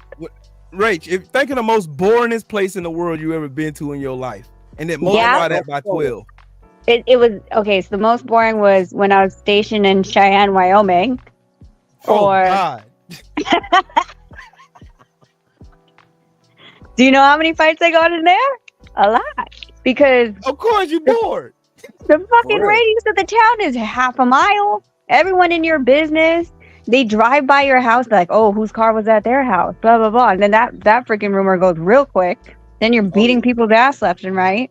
Oh, the best part of it though was because of everyone's business. They lined up. It was during one of the picnics. They lined up the wives of all the sergeants, all the freaking all the brass. Dude, tell me why they told the wives to line up by rank, and these bitches lined up by rank, and they all got fucking yelled at. They're like, "You're not in the military. You don't get to tell her what to do because you don't adopt your husband's rank. You're not in the fucking military." What the fuck? Damn. Yeah. They lined up by rank, and we're all just like, "Oh, here we go." It's a hierarchy to come with that shit in some people's mind. The same way that's structured in the military, that I've seen husbands of female military members do that. Well, my wife's a such and such, or my husband. That's your wife, that ain't you. My wife's a lieutenant colonel in the Marine Corps. You gonna listen to me? If you don't get out my the house, face, I wouldn't even come out. I ain't got nothing to say to nobody. Fuck, I don't know what's going on. Hell no. Hey, Drew, you want to know the funniest shit I ever seen, bro? What's that? My gunnery sergeant chewing the shit out of a major. That was the absolute funniest shit. He had 19 years in. He did not give a damn. When you get 19 years in, you don't give a damn. All shit, all fucks go. Look, you got fucks and lollipops, and you run fresh out of lollipops. He has no more fucks to give. Like he's giving out fucks like he's passing out Christmas presents. He did not. Every other word was motherfucker. Like I swear I was listening to Bernie Mac. Like Gunny was crazy. This dude was legitimately crazy. Like this dude did not. When I tell you he chewed the ass of a major, major, that's pretty high up. That's after captain. Like I'm watching this dude. He's like, "You think I give a fuck about your rank, motherfucker?" Wow. I'm like, "Whoa, wait a minute, dude, chill." I'm grabbing Gunny. I'm like, Gunny. He's like, "Devil dog, stay out of this." Don't care. All right, Gunny. Yep. I just walked back, got in parade rest, and stayed back right there and didn't say a word. I didn't say a mumbling word because me and him were walking together. And this major had said something stupid. It was something stupid, and Gunny heard him. Gunny said, "Run that by me again." Oh no! And this was a black gunnery sergeant. Oh. This dude did not give a flying fuck.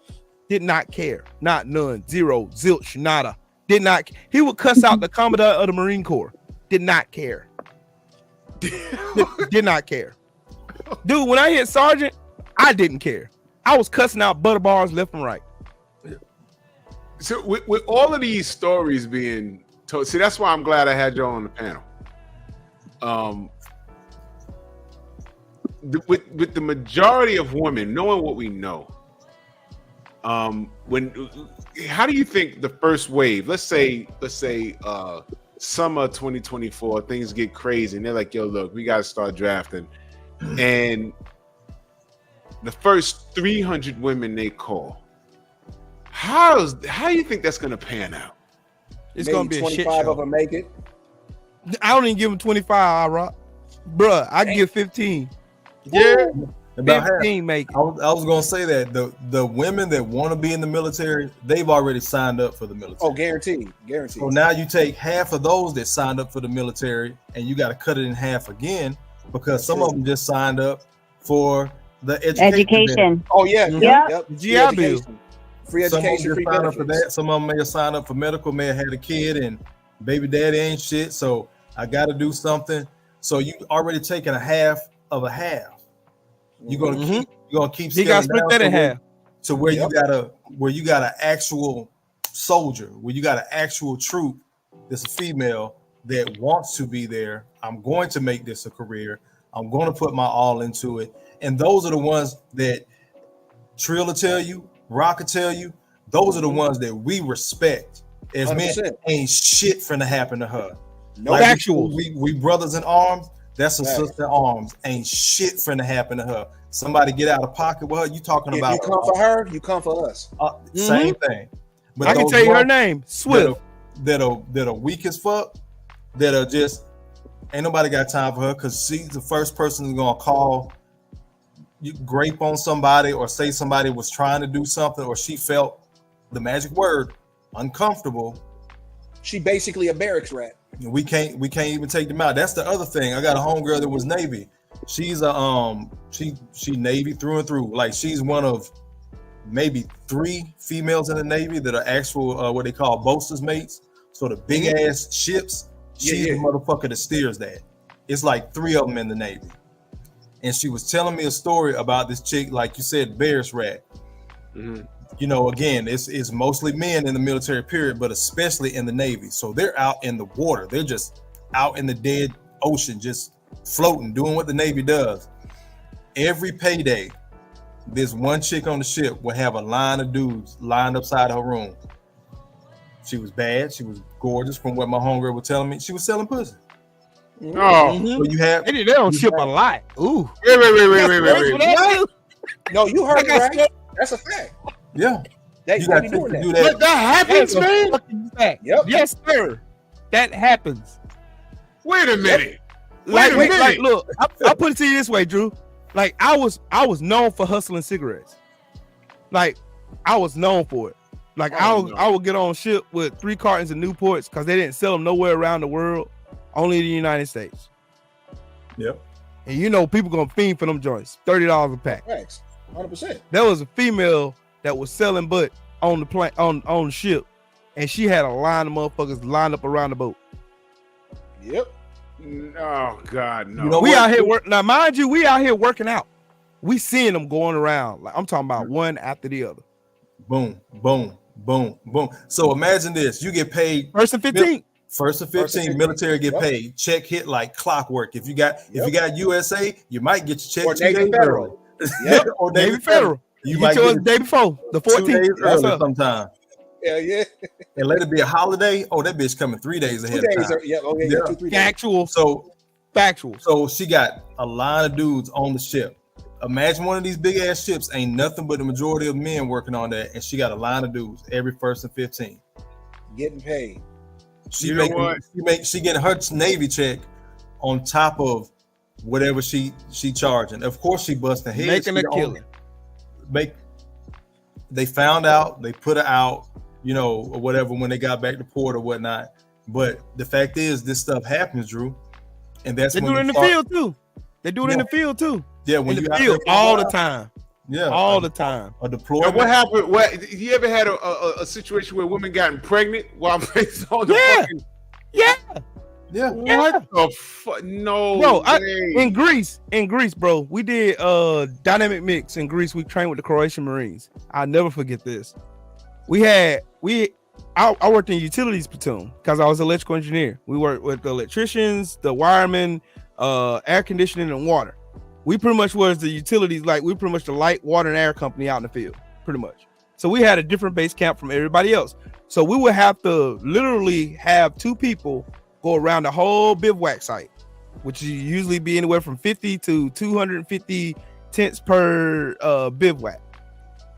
We would go back and catch captains, staff NCOICs, NCOs, Lance Corporals, PSCs, going to certain tents at all hours of the night because we have to do patrols to make sure the fuel's still being loaded in the generators and stuff to make sure people keep power, the computers stay on, that the war room is still ready. Because this is a mock CAX, this is a combined armed exercise, so it's got to be ready. So we having to cruise around and happen to see this still. We see men going around to these females because their tents are all the way on the other side of the base. The men are going over there. I'm talking about in droves, sneaking out, paying the freaking night watch so they don't tell on them. Yep. Everybody was making money out there. Yep. It was like the Bunny Ranch Hotel out China. Dead serious. Now with Trillwell, now thing is what Trillwell Cole was talking about. Now here's the thing. when they bust old girl in the head for what she did, not only did she catch civilian charges in the military, we got the UCMJ. That's Article 125 right there. The catch-all. Article 125 of UCMJ. No sodomy, no oral, anal, whatever. You automatically get your head split for that. And now, and now, see, here's the thing too, because see, now this is something they're not talking about. Article 125 is in the UCMJ. It ain't going nowhere. So basically, when you have these, you know, whether they gay, they trans, they this, they that, whatever the situation is, and they get down with the get down, if somebody really wanted to be on their head, they can hit them with that, and they can't, and ain't nothing they can do. It's a catch-all article. But they got to tiptoe around it because you got gays. Yes, in the military Drew, you now, heard that Article 125. You can't get no top. Yep. Nope. What is going on? Something the queen got on the screen, man. What she said about the women, she's like, they'll make it because they're already pushing these sorry ass soldiers through already. She's 100% on that, man. Yep. It's people. I'm a staff sergeant right now. It's some other folks they got they six, and I'm like, how? How? It's some people that outrank me. How? Can't PT, can't tell you nothing about the MOS, nothing. Outrank you. Whether it's male or female, and I've seen it. I know Rock, Will seen it, Rachel probably seen it too. You know damn near this woman is getting promoted because of how she looks. Oh, guaranteed. Can't do a job. Really can't lead like that. But don't know shit. She has a nice disposition. I'll put it. Yeah. Hey, that's a fact. I seen that happen in Cali, bro. I seen that happen in Cali. That is a solid gold fact. It's not in Queen 71. In Queen 71's point though, like, and you were saying earlier, half of the half. Like, what is the population? I'm wondering right now that's even eligible to be drafted, because our rate of obesity in this country, how many women can be drafted? Right. That's so you got the. Oh my God, these bitches are gonna eat themselves to death. They got, but guess what? They got what I'm quite sure they had it in the Marines and Air Force too. They got the waivers. Yep. If shit really got that bad, like, and they got PCP too. They got the PCP. My right-handed guy, bro. When I went into basic training, I went in 2008. So this was right after Fallujah. Like, the war was really popping off. Like, shit was bad. So I'm coming in on the cusp of Obama getting, like, he literally won his first presidency while I was in basic training. So in 2008, I'm in basic training with some motherfuckers that had waivers. I'm in there, bullshit you not, with one white dude that was he was a skinhead. He had the tattoos. I didn't know what the fuck they were. Cool white boy, me and him ain't had no problems. This other white boy had to pull my coat, was like, hey man, stop talking with him. I was like, what the fuck you talking about? Like, such a cool. He like, man, he said, you know that tattoo he got? He was like, ask him about that shit.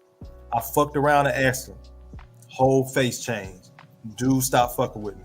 So I was in basic training with a white supremacist, because at the time they were supposed to look at your tattoos and make sure you didn't have any gang affiliation, all that stuff. So waivers. Shit got so bad overseas, we just need bodies. So I'm in basic training with this dude. Again, no gang affiliation. In AIT with a dude who got big ass Crip tattooed on his neck. Gang affiliation. So they're gonna let waiver. They're gonna let in who they want. Bullshit you not. Salute the Star. I don't know where Star is from. White boy from Detroit, from 8 Mile. Fucking loved Eminem. So, but Star, while we was in basic training, Star had thick ass glasses. Star was literally legally blind. I'm legally blind. I hated those basic glasses. PMP, hold it down. Not the birth control glasses, not the BCGs. Yeah, BCGs. We call the BCGs, the birth control glasses, not those, Rachel. BCGs, he had his own prescription glasses that were this thick. I swear to God, I swear on both of my children.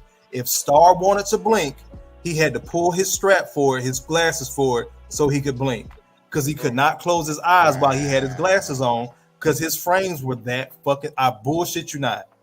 Oh my God. One of the worst smokings we got while we was in basic. Somebody wanted to play a practical joke on Star, so he used to take off his glasses. You know, you had the little strap on your glasses, and he would hang them on his bunk at night when it was time to, you know, bed down or whatever. So somebody woke up in the middle of the night, took the drill sergeant's marker and marked all over his glasses. Star woke up in the morning like, what the fuck? Like, he's not ready for PT and shit like that. So they sent everybody else out to PT. Then we got smoked when we got back because the drill sergeant was like, who the fuck did it? Who the fuck with this man? You know this motherfucker can't see. I was like, oh shit. Like, who the fuck did? Because Star was cool. I was like, man, why they do my boy like that, man? Star was cool as fuck. Drill sergeant smoked the fuck out of us to the point I was in a whole other platoon. Like, our platoon was so big, they had to split the males up. We had to sleep in other people's platoons' bays because that's how big our platoon was. So we were in there with second platoon. He went and told our drill sergeant, you can't get them back. Told him what happened. Drill sergeant said, keep them until you find out who did it. Smoked the fuck out of us for half of the morning. I don't like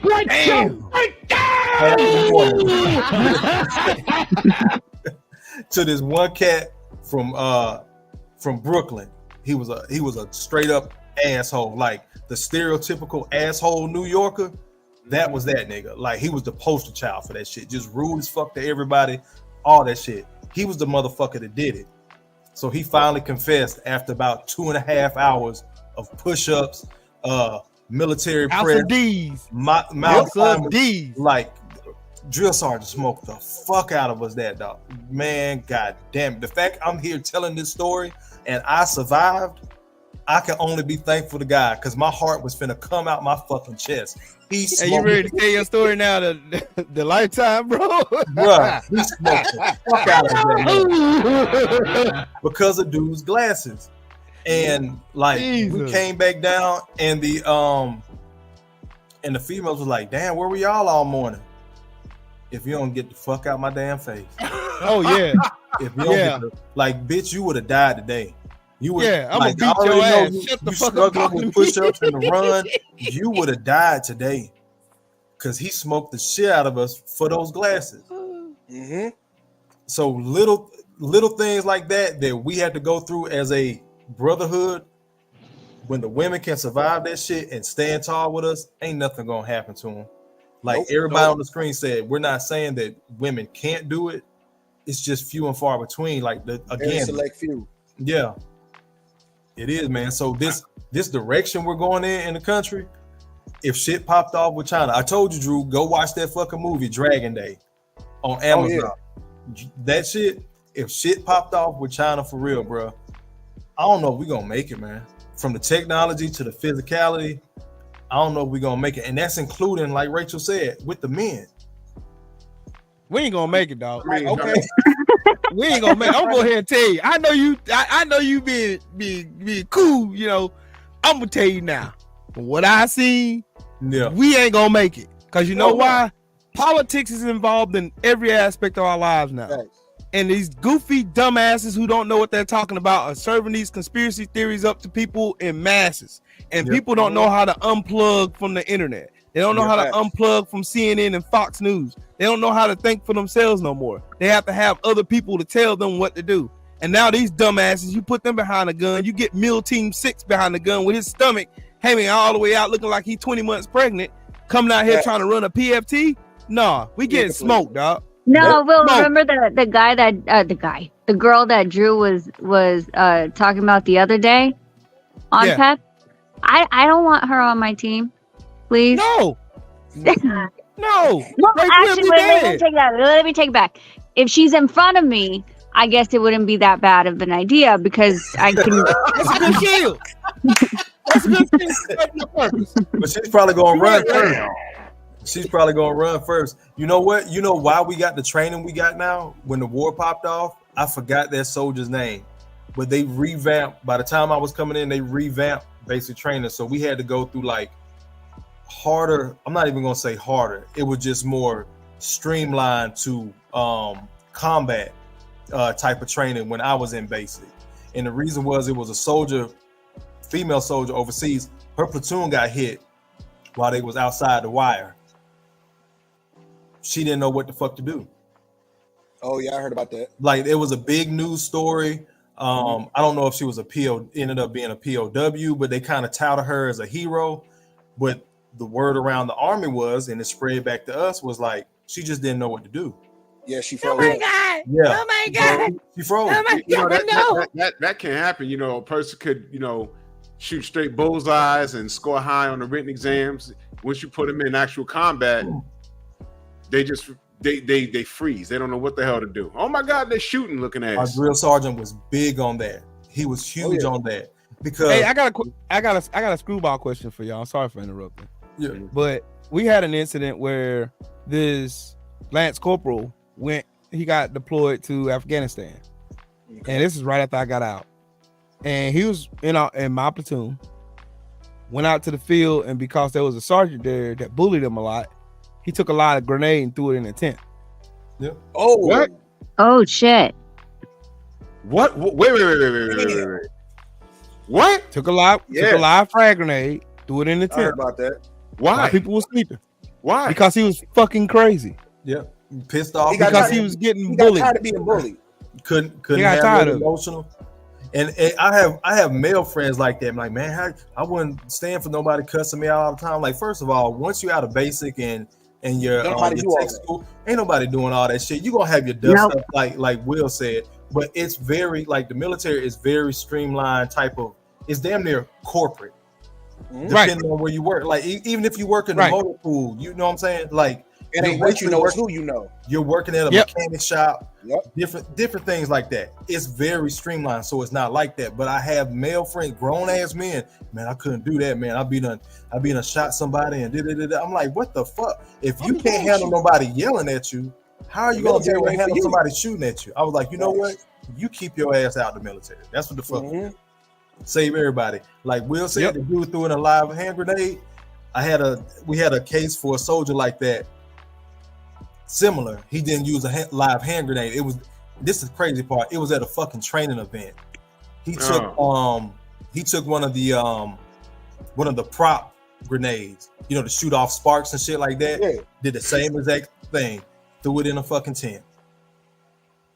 Come on. See, but I feel like, of course, that was back in the day, but I feel like now, more even so, with, you know, you can't whoop your kid's ass and, you know, bullying, and they don't know how to stand up for themselves anymore, and talking so gently. I'm not really about that. Like, I feel like the way that we grew up was so much harder because you didn't know when that belt or that slipper was going to come on your ass. Yeah. And you had to just grow up and suck it up and at least try to act right so you don't get that belt when you get home, right? So I feel like because we've softened up these kids so much, this is what we're seeing, that they can't handle someone telling them that, oh, I think you're ugly. Okay, cool, great. No, they're freaking going and crying. Then the other kid gets suspended off of just saying something like that. Now we're getting in trouble for misgendering someone when they damn for sure look like a dude. Yeah. They are offended, like the one with where they're offended by your presence. Like, come on, like this, we're gonna have these people on our front line. Yeah, we might as well just wave the white flag as it is. It's bad. You know, these kids are blicking up schools, and when you find out, they're being bullied, and you find out what was being said to them, I'm like, man, I grew up roasting. We did too. Roasting. I'm like, yo, he shot up a school because someone said his sneakers are dirty. Are you fucking kidding me? These kids are pussies, man. Yep. These kids Soft are as baby shit, like Queen said. They are. And salute the Queen 71, kids man. are pussies. When you see, bully, I'm like, man, this was nothing. My skin is thick. I don't give a goddamn. You can say anything, man. Like, yo, this kid really shot up a school because he said a mama joke. Yep. Fucking. You notice they extended the age too. I'm pretty sure they probably did it in the Marines and all the other branches. They started extending the age. I think at the time I came in because of 42. Because you know these kids coming in that think, I'm gonna go play soldier. They weren't built for that. No. Like Rachel said earlier, born in 82. We damn near that last. We for real, and I hate even like thinking like, damn, last generation of feral kids. But just, y'all the last generation of the damn real ones, man. Yeah, like I was born in '78. So yeah, damn. latchkey kids coming home. You know how to look out. First of all, I'm walking to school, coming out of this era of the Atlanta missing and murdered children era. So I'm walking home from school. You got to know how to watch your damn surroundings. Know that motherfucker. You watching everybody's hands. You watching everybody's hands, where they standing out, where the doors at, where the windows at. All And of it. and everybody walks together. Everybody got their head on a swivel. You with your friends, but everybody got to make it home. Yep. These kids just willy-nilly out here. So if the boys are like that, you already know the girls are like that. I mean, it just is what it is. We can we could keep pretending this woman king shit exists. Few and far between. It gets deep because how many of these little boys are raised by single mothers?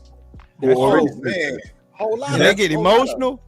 Yeah, they emotionally damaged. Then they grow up to think, oh, my emotions matter. When it comes to life and death, you don't have time to think about your emotions. You don't. The way I look at it, think about this. Remember, again, when the war first popped off and Bush had all that support, never forget 9/11. We're going to go over there and kick their ass. Remember, at the end of his second term, his numbers dropped because those people didn't realize when they were making those comments about, we're going to go over there and do this, America. Their kids were younger then.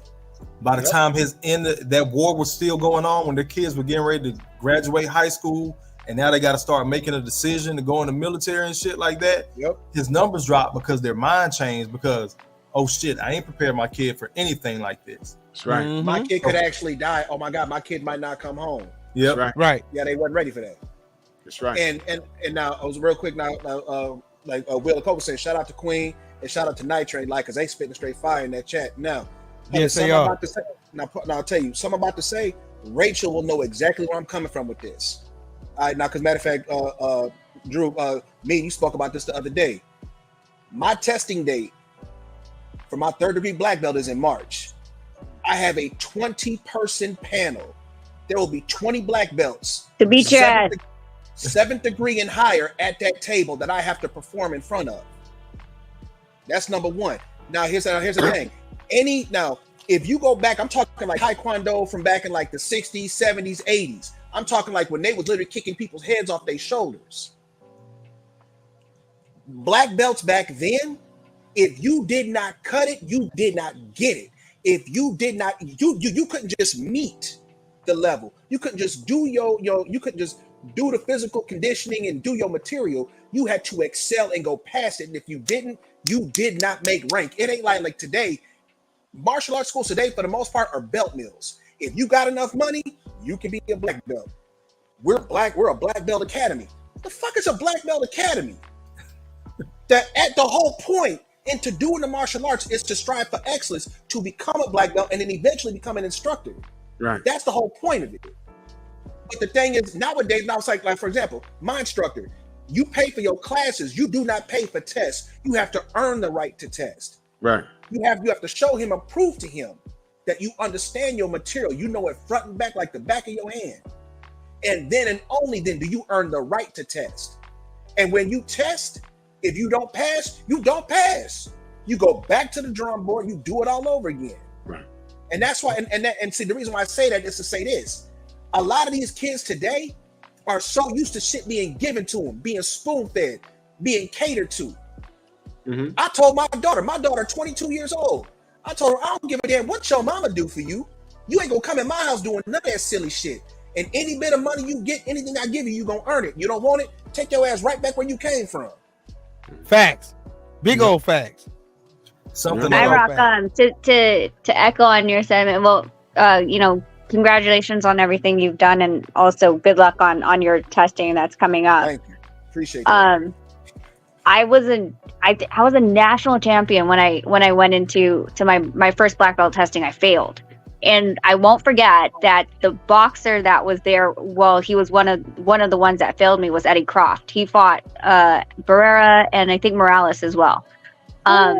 So then I had Ramona Gatto, who was a national champion in kickboxing, who was on the panel as well.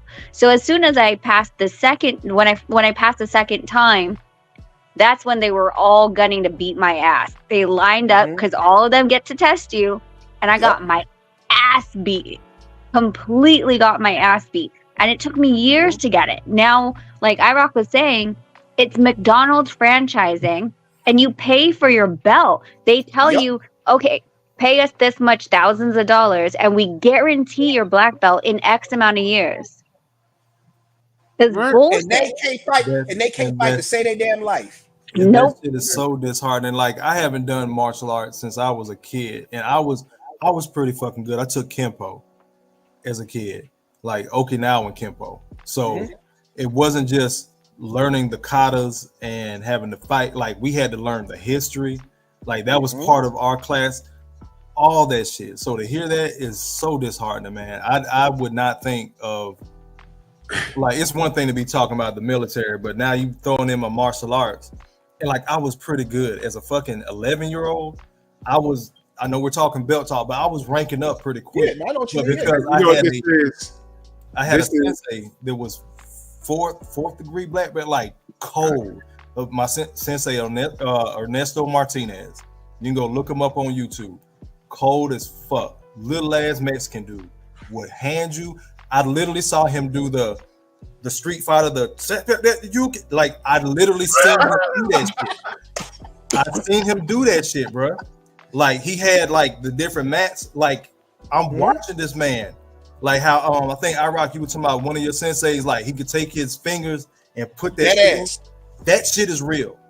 Yes, it is. That shit is real. So when I seen this motherfucker do this for real Street Fighter hurricane kick, I was like, oh, this real. So I really put in the work.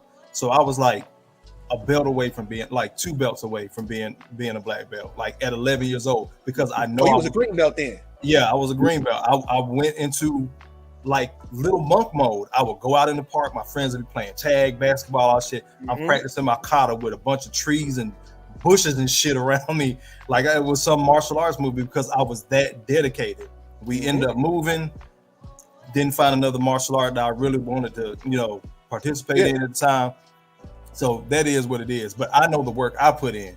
And now you saying this shit is a Rachel, what'd you say? A McDonald's franchise? McDonald's. Yeah, it's McDonald's. It went from that to a form of No Child Left Behind. Yep, exactly. That too. Participation trophy awards. Yep. I got America's new national anthem. Here we go. That reminds me of a song. It's called I'm a Failure.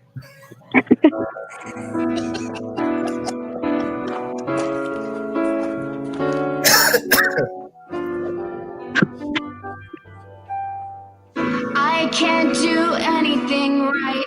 Everything I touch turns to wood. Except the things I need turn to wood. I use pills for that. But that makes my eyes bleed. So my life is a failure. My life is a failure. My life is a failure. My life is a failure. That's America now. Well, that's honestly like the thing is the ones of us that are raising our kids exactly better than we were raised, I would say, are the ones that are actually going to make it. There's going to be such a gap, is what I'm saying, because Drew knows this. I pulled my kids out of school, and I'm homeschooling them. They just did their test, and my older one already skipped a goddamn grade, and they're self-sufficient. They're trending way above their grade that they're in right now. Yeah. They know that when they it's to the point when my son, if he gets a B, like he had a B the other day, and I was like, well, figure it out. And it was like an 89%. He was crying. He was hiding it from me. And then he went back and did extra credit. Now he has an A, and it went up to 91%, but he was happy. But we instill in this house that If you lose, you lose. And second place is a loser's place. I'm sorry, but it fucking is. Yeah.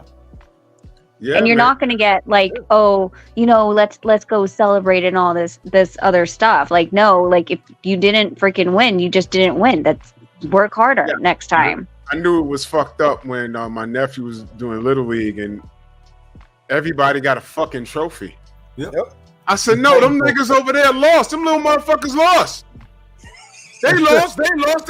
That's first, second, and third. The rest of these motherfuckers lost. They got to come back and get it right next year.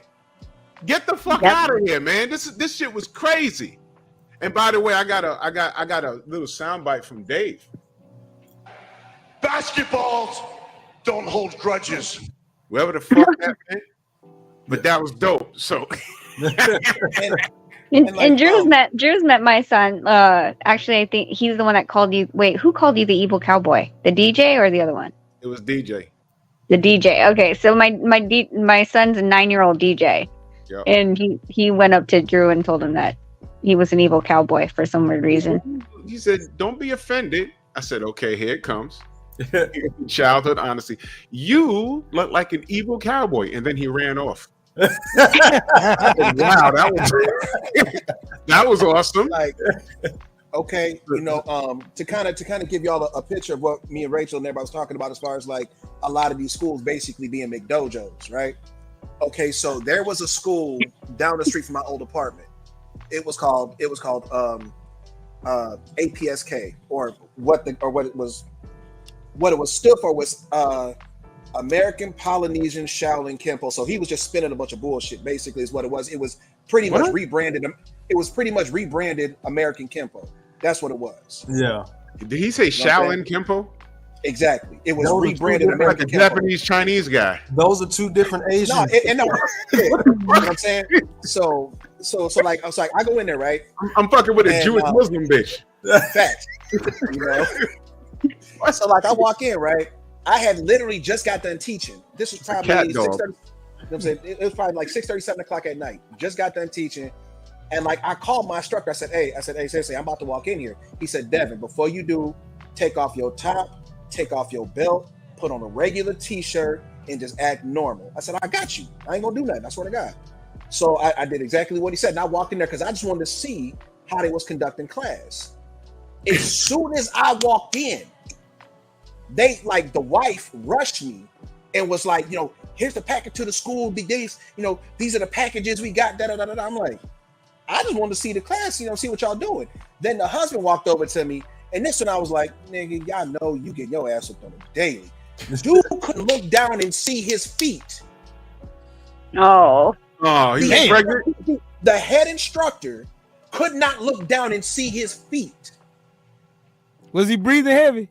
Man, that motherfucker had grease. Dude, his sweat stains in his gi were so heavy, you'd have thought that motherfucker was sweating chicken grease.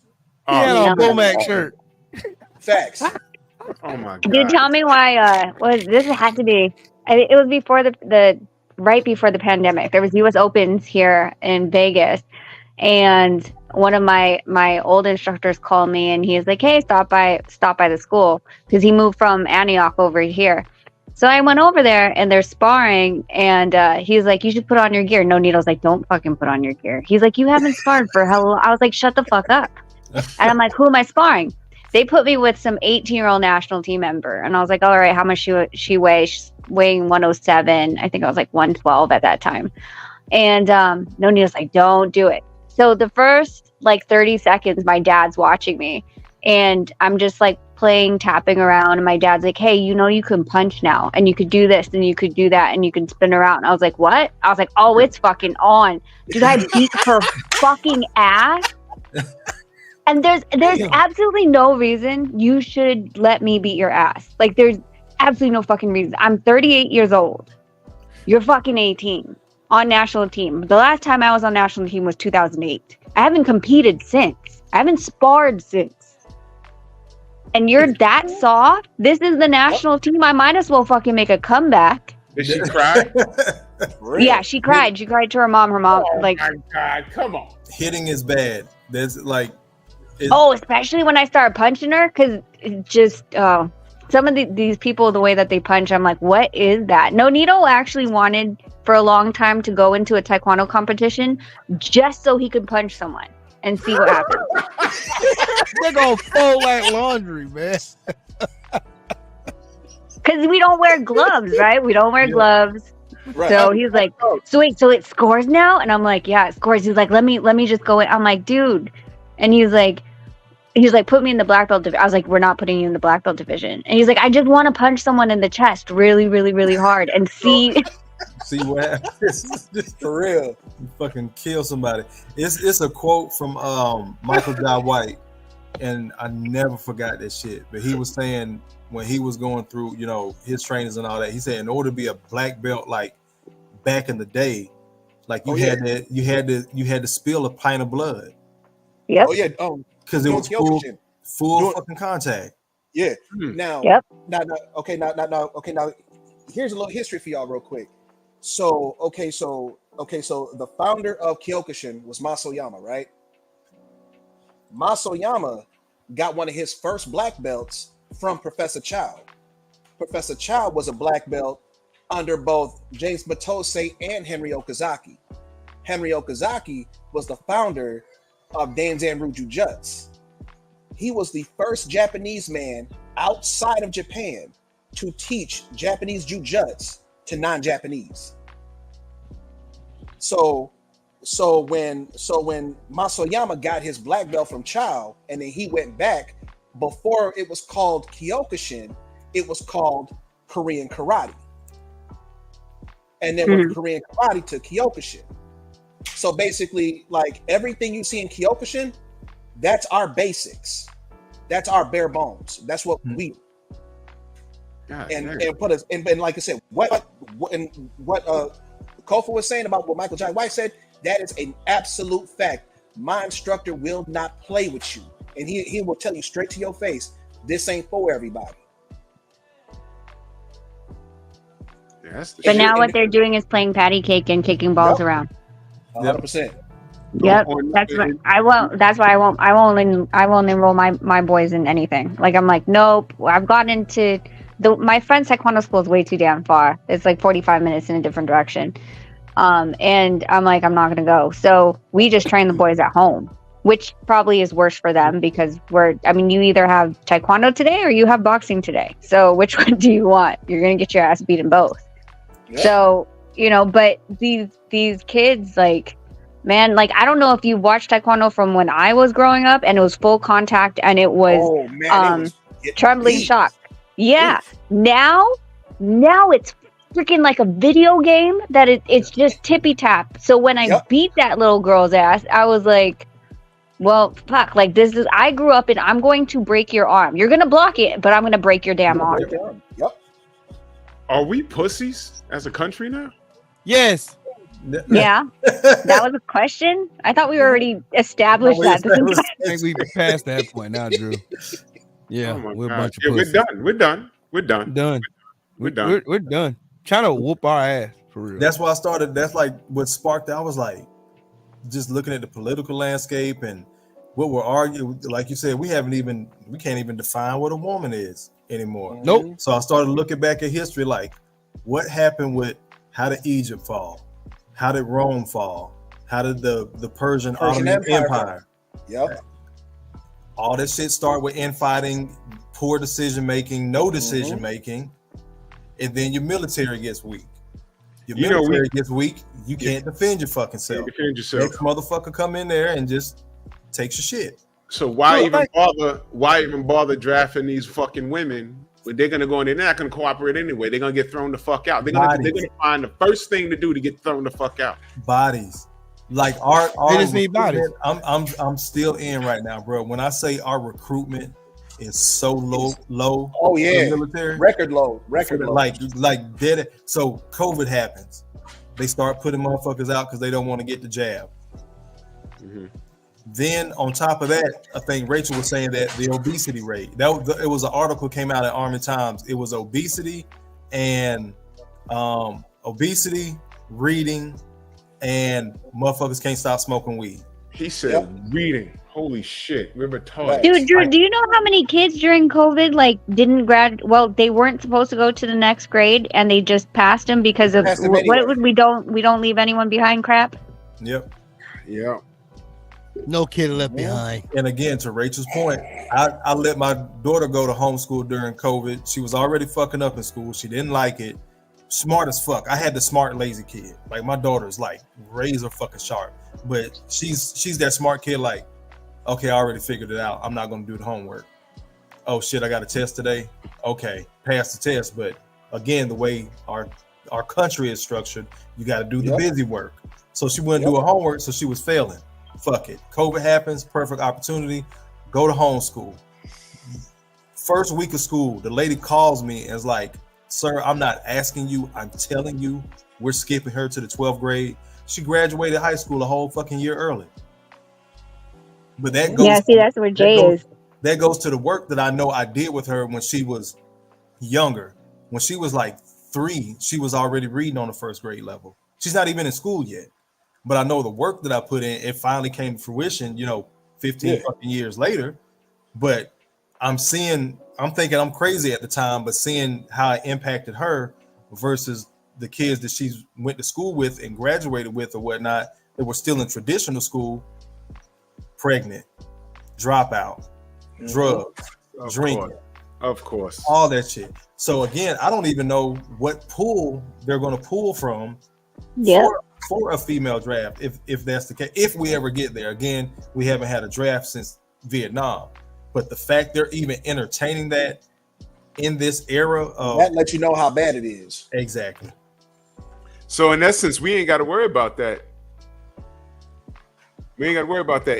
Any rule that they could break, they're gonna break it the first fucking month in basic. Because they get caught blowing somebody or cursing somebody out or faking a nervous breakdown, the instructors gonna be like, "Yo, kicking their ass is not even gonna be." But now here's something else. Yeah. But now, Drew, check it out.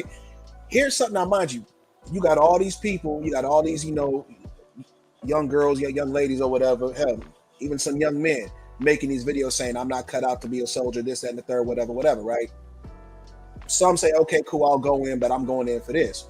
What they don't tell them, and what they should really tell them, but they don't, is if you go in there and you do some fuck shit, and if you catch an article and you get dishonorably discharged, you can't do shit when you get out. Ain't nobody fucking with you. That's a felony. Ain't nobody fucking with you. That's worse than a felony, because at least felons can get jobs and shit still. If you got a dishonorable discharge, ain't nobody fucking with you. Or even a other than honorable. Yep. Because now I got questions. What the fuck did you do? Exactly. And they'll have that on your discharge paperwork. Yep. It's on the bottom on your DD 214. Right on the bottom. Reason for discharge. And the memo they give the soldier says you do understand that you will find difficult time basically finding a job in normal society, blah blah blah blah blah. It's not impossible, but it's difficult. Yeah. It's not impossible, but it's difficult. It's very difficult, man. Like that's when you're gonna have to really kick in all this YouTube, social media, be an entrepreneur overnight shit. Because nobody's gonna fucking hire you. Because if you couldn't do what the military told you to do, you're not gonna be able to do what a regular job don't do. And see these chicks, not all of them bitches gonna be an influence. What they gonna do? Get out and I was in the military and this is my website, and it's like, bitch, shut up. You didn't want to go in the first fucking place, man. It's crazy out here, man. So look, I think how we reverse this is, first of all, tell the alphabet community to shut up. Well, that's one. Because, I grew up calling people sir, ma'am. And I shouldn't, when I say, when someone asks me for help, I say, yes, sir. And it's some bitch with an afro talking about, I'm really a ma'am. And it's like, bitch, I can't tell. Stop confusing me. Just because you're confused, you ain't got to confuse the world. Right. All right. Don't stop confusing me. So let's tell the alphabet community, please, look, hold your tongue, We understand. You get it. You're here. You're queer. All right. But stop trying to, trip me up and get me playing word games with you. I'm not going to do that. All right. That's number one. Number two, tell these ladies to stay in line.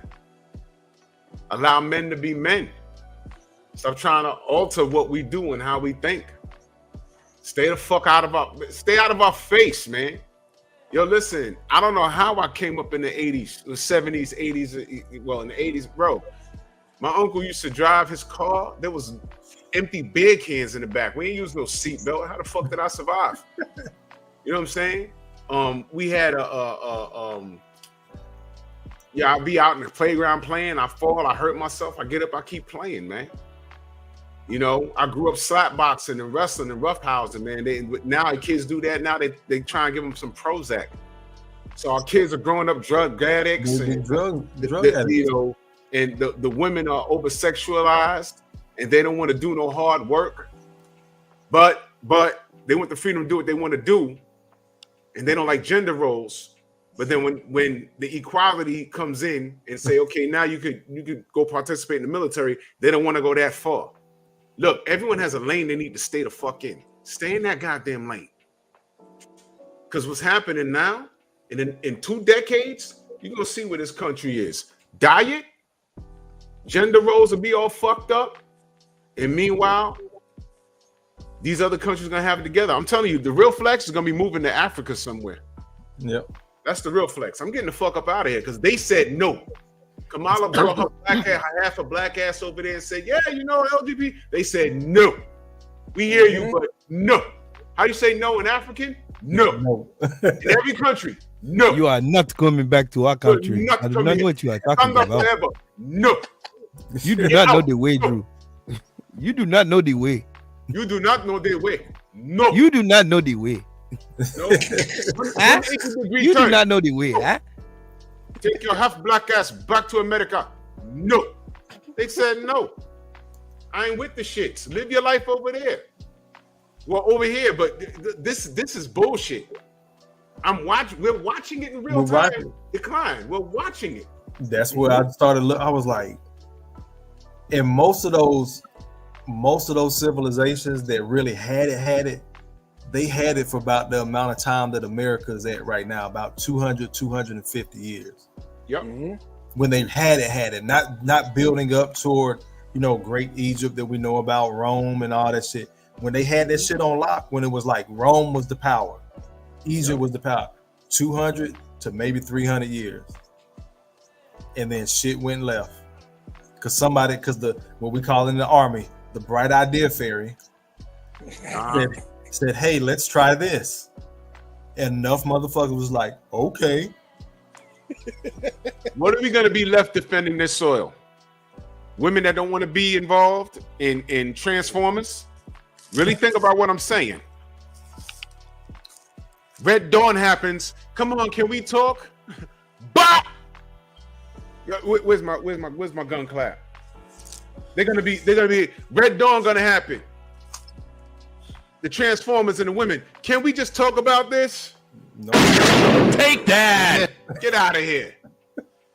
They're gonna ain't gonna blick me off. I'm be in another country with my family. I'm out. No, and the sad part is, it's like, if you turn around and give half these young kids a gun and tell them, or if you give them a gun and put them on the front line, they gonna look at it and stare at it, and then like mess around, stare down the barrel, and end up shooting their damn self. They're gonna blow their own brains out. And that's something crazy too. We dropping each other, like dropping bodies in America like that. Facts. We dropping like that. But don't nobody want to go in the military because you know why? That requires discipline. Yep. And these kids ain't got no discipline. And this goes back to their upbringing. Yep. This goes back to like my dad's generation that they went to Vietnam, or the generation before him went to World War II. They went because it was like, okay, I can talk from the black perspective. There was nothing else to do. If you couldn't get a job, you didn't want to be homeless, you went to the military. Yeah. You had something to do when you came home. You had something to look forward to. It was still racist, but it's something to do. You had a trade and everything when you came home. Right. You had something. You had Yep. something. Yeah. You know, these kids ain't disciplined. Nope.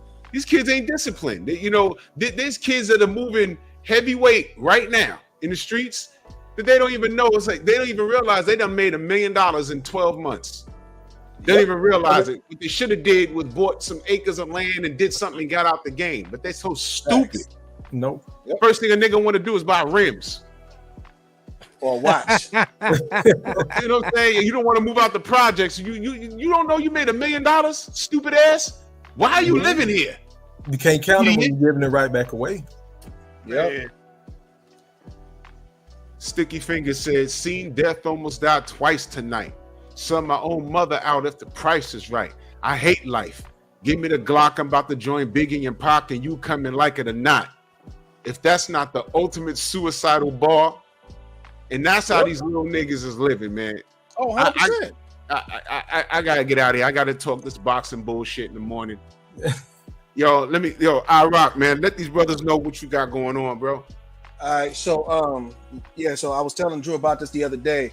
I'm finally getting ready to start my channel. What I'm gonna start doing is basically doing tech tutorials, tech reviews, pretty much teaching people whatever they want to know in regards to open source software, teaching them programming, teaching them about security, teaching them everything. So pretty much, if you got a question, let me know. If there's something particular you want to learn, hey, put it like this, I'll talk y'all through it. It is what it is. You make sure you put your link in the chat, good brother, because that's gonna so I can pop. sub to your page. Yeah, man, that's gonna pop, man. Tech that tech world is something different, man. I'm getting my search now, so I can get that 6 figures well over. Yeah, and get ready to get up out of here. So now, because I was telling Drew, like the thing. So for example, just real quick. So a lot of people in the world use Windows, because obviously it's what they know or they play games or whatever, right? But basically, here's a little something for you that a lot of people really don't pay attention to. Windows has a EULA, an end user license agreement, which is essentially like the lease of a car. So basically, when you go to the dealership and you lease a car, right? You can't modify it, you can't do nothing to the rims, you can't do nothing to the engine, you can't do nothing. That car don't belong to you. You are leasing the right to use it, but you don't own it, no matter how much money you spend on it, right? The same thing with Windows.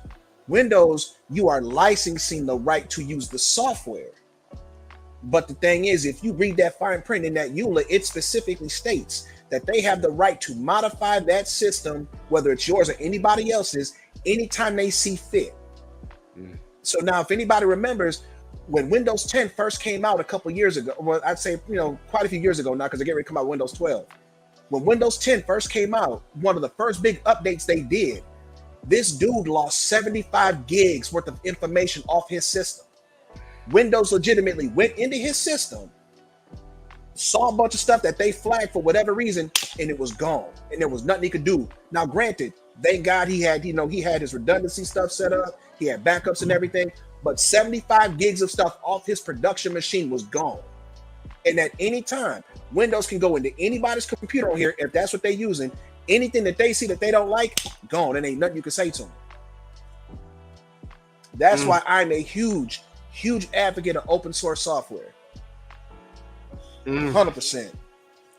That movie I keep telling you about, Dragon Day, that's what that fall of America is based around. It's based around tech. Yep. See that shit?